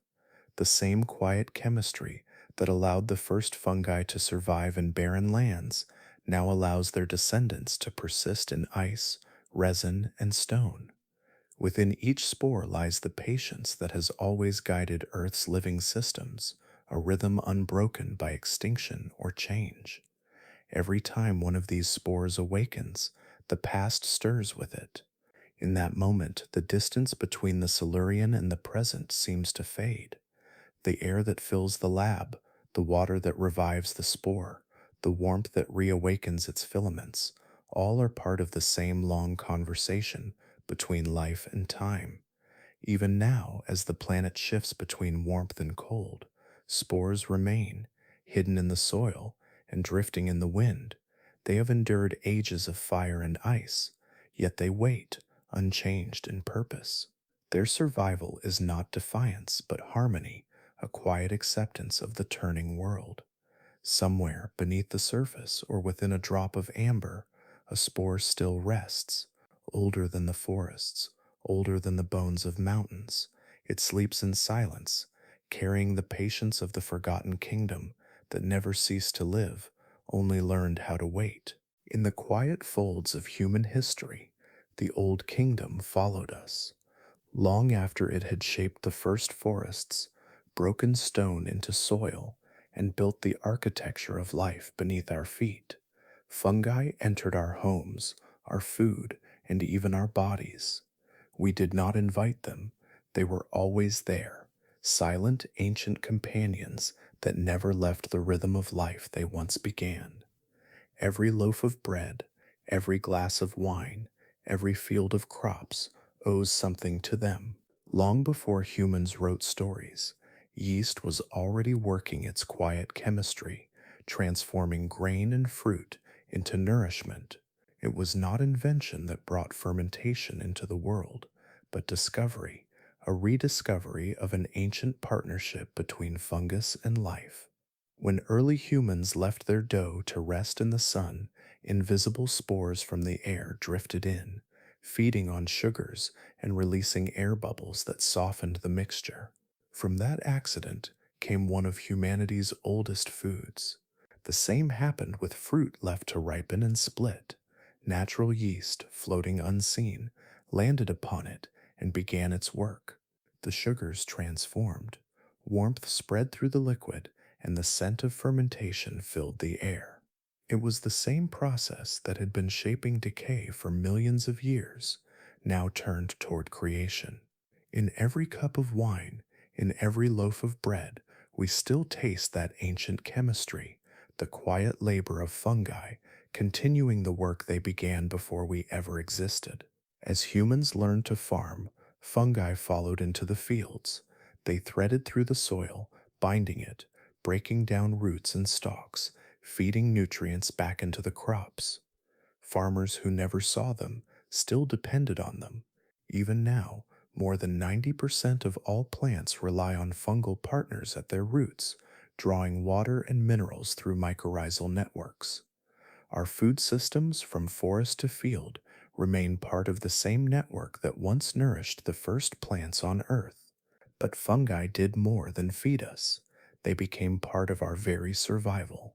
In our bodies, microscopic fungi live alongside bacteria, forming ecosystems as complex as any forest floor. On our skin, in our lungs, and deep within our digestive tract, they help maintain balance, breaking down organic matter, defending against disease, and guiding the immune system as it learns the difference between friend and foe. Without them, we could not live as we do. They are part of the invisible scaffolding that holds us upright, the quiet tenants of the human body. In the corners of our homes, fungi still show their resilience. On walls where moisture lingers, on old bread left too long in the open, their delicate filaments begin to spread. To us, they may seem like intruders, but to them, this is simply what they have always done: reclaim, recycle, return. They are reminders that decay is not an ending, but a transition. In every shadow where they grow, the ancient balance of life and death continues. The same chemistry that decomposes and renews also heals. When scientists discovered penicillin, it came not from design, but from a mold that had done what fungi always do: protect their space by producing substances that ward off competing microbes. That quiet defense became the foundation of modern medicine. From that moment, humanity's survival became even more intertwined with the fungal world. Antibiotics, cholesterol lowering drugs, immunosuppressants, and countless other medicines trace their origins to the metabolic genius of fungi. The same ancient chemistry that once shaped soil now shapes health. Even in the laboratory, fungi reveal their artistry. Yeasts have become some of science's greatest teachers, their simple cells helping us understand the complex machinery of our own. They share much of our genetic language, a quiet reminder that our paths, though far apart in form, remain connected by the same thread of evolution. When scientists map the genes of yeast, they are also, in a way, looking into a mirror of the distant past. Fungi accompany us in less visible ways too. They flavor the air of cellars and forests, drift through city winds, and return to the earth with every fallen leaf and forgotten meal. They are in the soil that nourishes our crops, in the medicines that heal us, and even in the small fermentations of life that comfort us: cheese ripening in a cool room, soy sauce darkening in its vat, the faint fizz of yeast turning sugar to life again. And yet, for all their presence, we rarely see them. We step over their threads, breathe in their spores, and live within the systems they sustain. The same invisible filaments that once turned barren continents into living soil now weave through our world in subtler ways. They are not the giants of old, but their reach is deeper than ever into our food, our homes, our cells, and our history. If one could step back far enough, the line between their world and ours would blur completely. The fungi that once ruled the earth have not vanished. They simply adapted, moving from the soil into our kitchens, our medicines, our bodies. We are part of their continuation, another branch in the vast tree of symbiosis. They began hundreds of millions of years ago. Each breath we take, each meal we share, carries a trace of them. They rise from the ground into our stories, into our blood, into the quiet chemistry that keeps us alive. The forgotten kingdom never truly disappeared. It only found new forms to inhabit, and in the end, one of those forms was us. The ground beneath our feet is older than memory. Every forest, every meadow, every stretch of soil carries within it the quiet traces of a world that came before, a world where fungi were the architects and the first forests were only dreams waiting to take root. Though the continents have shifted and oceans have risen and fallen countless times, the work of that ancient age still lives beneath us, breathing softly in the dark. When we walk across a forest floor, we walk upon layers of time. Each handful of soil is a living fossil, shaped by the same chemistry that first transformed barren stone into fertile earth. The roots of modern trees sink into ground made possible by the fungi that once ruled alone. The minerals they released, the acids they carved into rock, and the networks they built became the very foundation of life on land. Every step through soil is a step through the memory of that forgotten empire. If one could peel back the layers of the Earth's surface, they would find a timeline of transformation. The lowest strata hold the signatures of early microbial mats, thin and lifeless. Above them, the darkened bands rich in organic matter mark the first true soil, the invention of fungi. Even now, in the deep subsoil, traces of their earliest activity remain, fossilized filaments that still bear the structure of mycelium. The lines are faint, but their story is clear. Before there was life on land, fungi prepared the ground for it. The trees that stretch toward the sky today are not merely descendants of that preparation, they are continuations of it. Beneath every forest, mycorrhizal fungi still weave through roots, whispering the same chemical language their ancestors once spoke to the first plants. Through these invisible threads, nutrients pass, water flows, and signals travel, an ancient conversation still unfolding after hundreds of millions of years.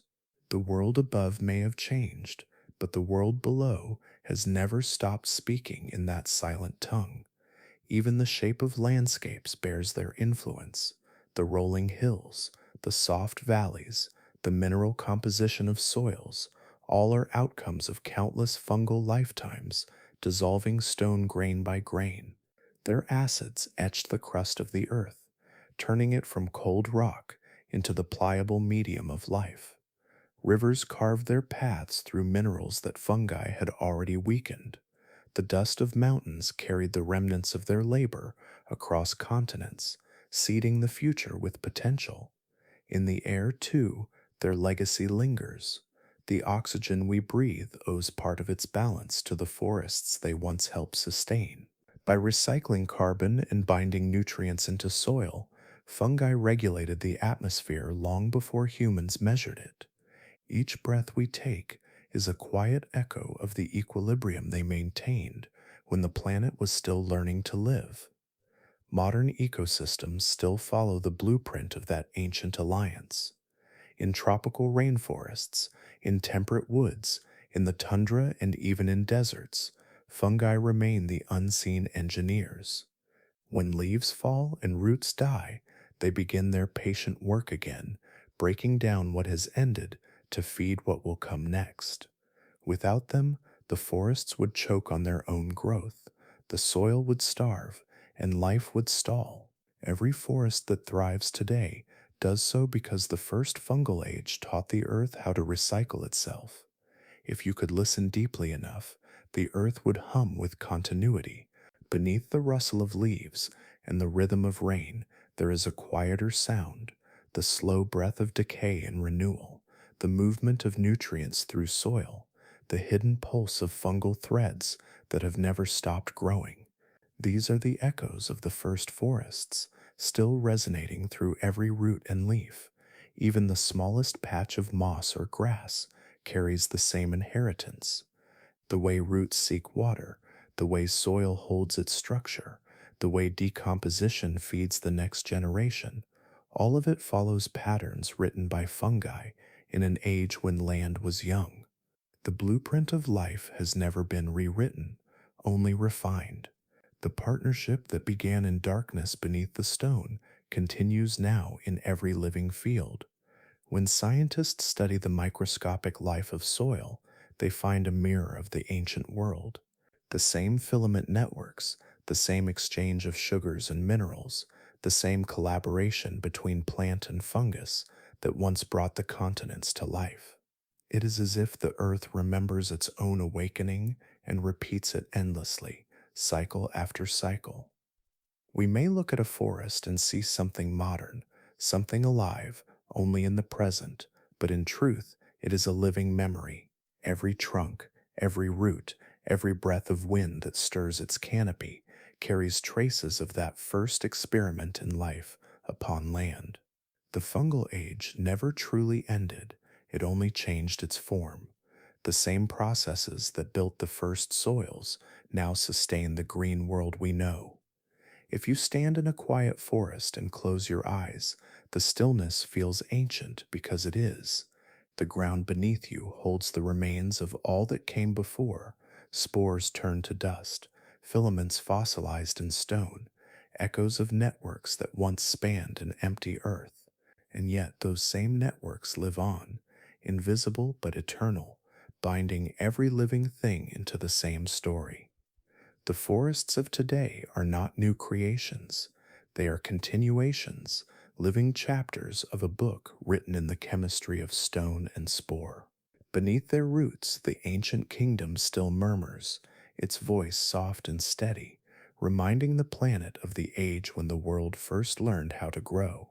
The forest stands quiet beneath the turning of the air. Sunlight drifts softly between the leaves, falling in slow patterns across the soil, where roots and stones intertwine in patient stillness. Yet below that calm surface, life continues to move, silent, unseen, and ancient beyond measure. Beneath the weight of every step, the first kingdom still breathes. It never truly left, it simply went deeper. The same networks that once turned stone into soil still weave through the ground today, stretching across continents, threading through roots, and wrapping around the bones of the earth. Every forest that grows, every field that blooms, every grain of fertile soil that feeds the planet is bound to that invisible inheritance. The fungal age did not end when trees took the sky. It only changed its form, retreating into shadow and silence, where its work could continue without interruption. If you could look through the soil, past the roots and the grains of sand, you would see a landscape of threads, countless delicate filaments spreading like rivers of light. They curve around pebbles and coil through humus, winding their way toward unseen horizons. Each thread is alive, sensing, responding, and exchanging, carrying messages and minerals through the darkness. Together they form a network that has no center, no edge, no master, only flow. In that flow, the memory of the ancient world remains. These same threads are the descendants of the ones that once stretched across barren continents, feeding on wind-blown debris and carving life from stone. Their chemistry is the same, their patience unchanged. Through them, the planet continues to renew itself. They break down the fallen, they feed the living, and they hold the balance of the surface world above. Even now, they guide the rhythm of life. When a tree dies, its body does not simply decay, it is translated. Fungi move into the wood, unweaving it, returning its matter to the earth grain by grain. The air, enriched by that exchange, carries the same elements that once filled the breath of ancient seas. In this quiet labor, the boundary between past and present dissolves. The fungal age breathes on through every act of decay and every spark of renewal. Beneath every forest, a hidden dialogue continues. Trees whisper through their roots, carried by fungal threads that have no voice but endless connection. A signal passes from one trunk to another, from one leaf to a seedling far away. Through this living web, the forest acts as one, sensing drought, sharing carbon, defending itself against hunger. Though we cannot see it, the conversation never stops. It is the same conversation that began when fungi first joined with plants in the deep Devonian dawn, when soil was still young and the air was learning to hold the scent of life. Even where forests fall, the old kingdom endures. It lingers in the soil of fields, in the cracks of city pavements, in the dust that rises after rain. Spores drift through the air, weightless and waiting, patient as the earth itself. They settle wherever there is a chance to grow, on rotting leaves, on forgotten fruit, on the bark of a fallen tree. In each spore rests the blueprint of survival, written not in ambition, but in persistence. To the naked eye, the world seems shaped by what grows upward, the trees, the grasses, the flowers that follow the sun. But life has always been held together by what grows downward, into the dark, the roots, the threads, the microscopic engines that work without witness or sound. The forests may rule the surface now, but beneath them, the first kingdom never surrendered. It remains the quiet heart of the planet, holding everything in balance. Sometimes, after rain, a flush of mushrooms will rise, pale and sudden, scattered across the forest floor. They are brief messengers from that hidden world below, signs that the kingdom is still alive, still listening. They break through the surface softly, breathe their spores into the air, and vanish again, leaving no trace but the renewal of the cycle. Every time a leaf falls and melts into the soil, the ancient process repeats. The fungi reclaim what has ended, reshape it, and give it back to life. The same pattern that once built the first forests now sustains every living thing that walks above. What began as a world of decay became the foundation of growth. If one listens closely, the earth itself seems to exhale, a slow breath rising from below, filled with the memory of ages. That breath carries the scent of damp soil, of renewal, of time itself turning in silence. It is the breath of the forgotten age, still alive, still patient, still working in the dark. And so, as night gathers over the forest, the surface quiets, but below the world hums on. Fungal threads continue their endless work, binding stone to life, death to growth, past to present. The age that began in silence never truly ended. It only hid itself beneath our feet, waiting for those who listen to remember that it is still there, the first kingdom, alive and eternal, breathing softly in the soil of the living earth.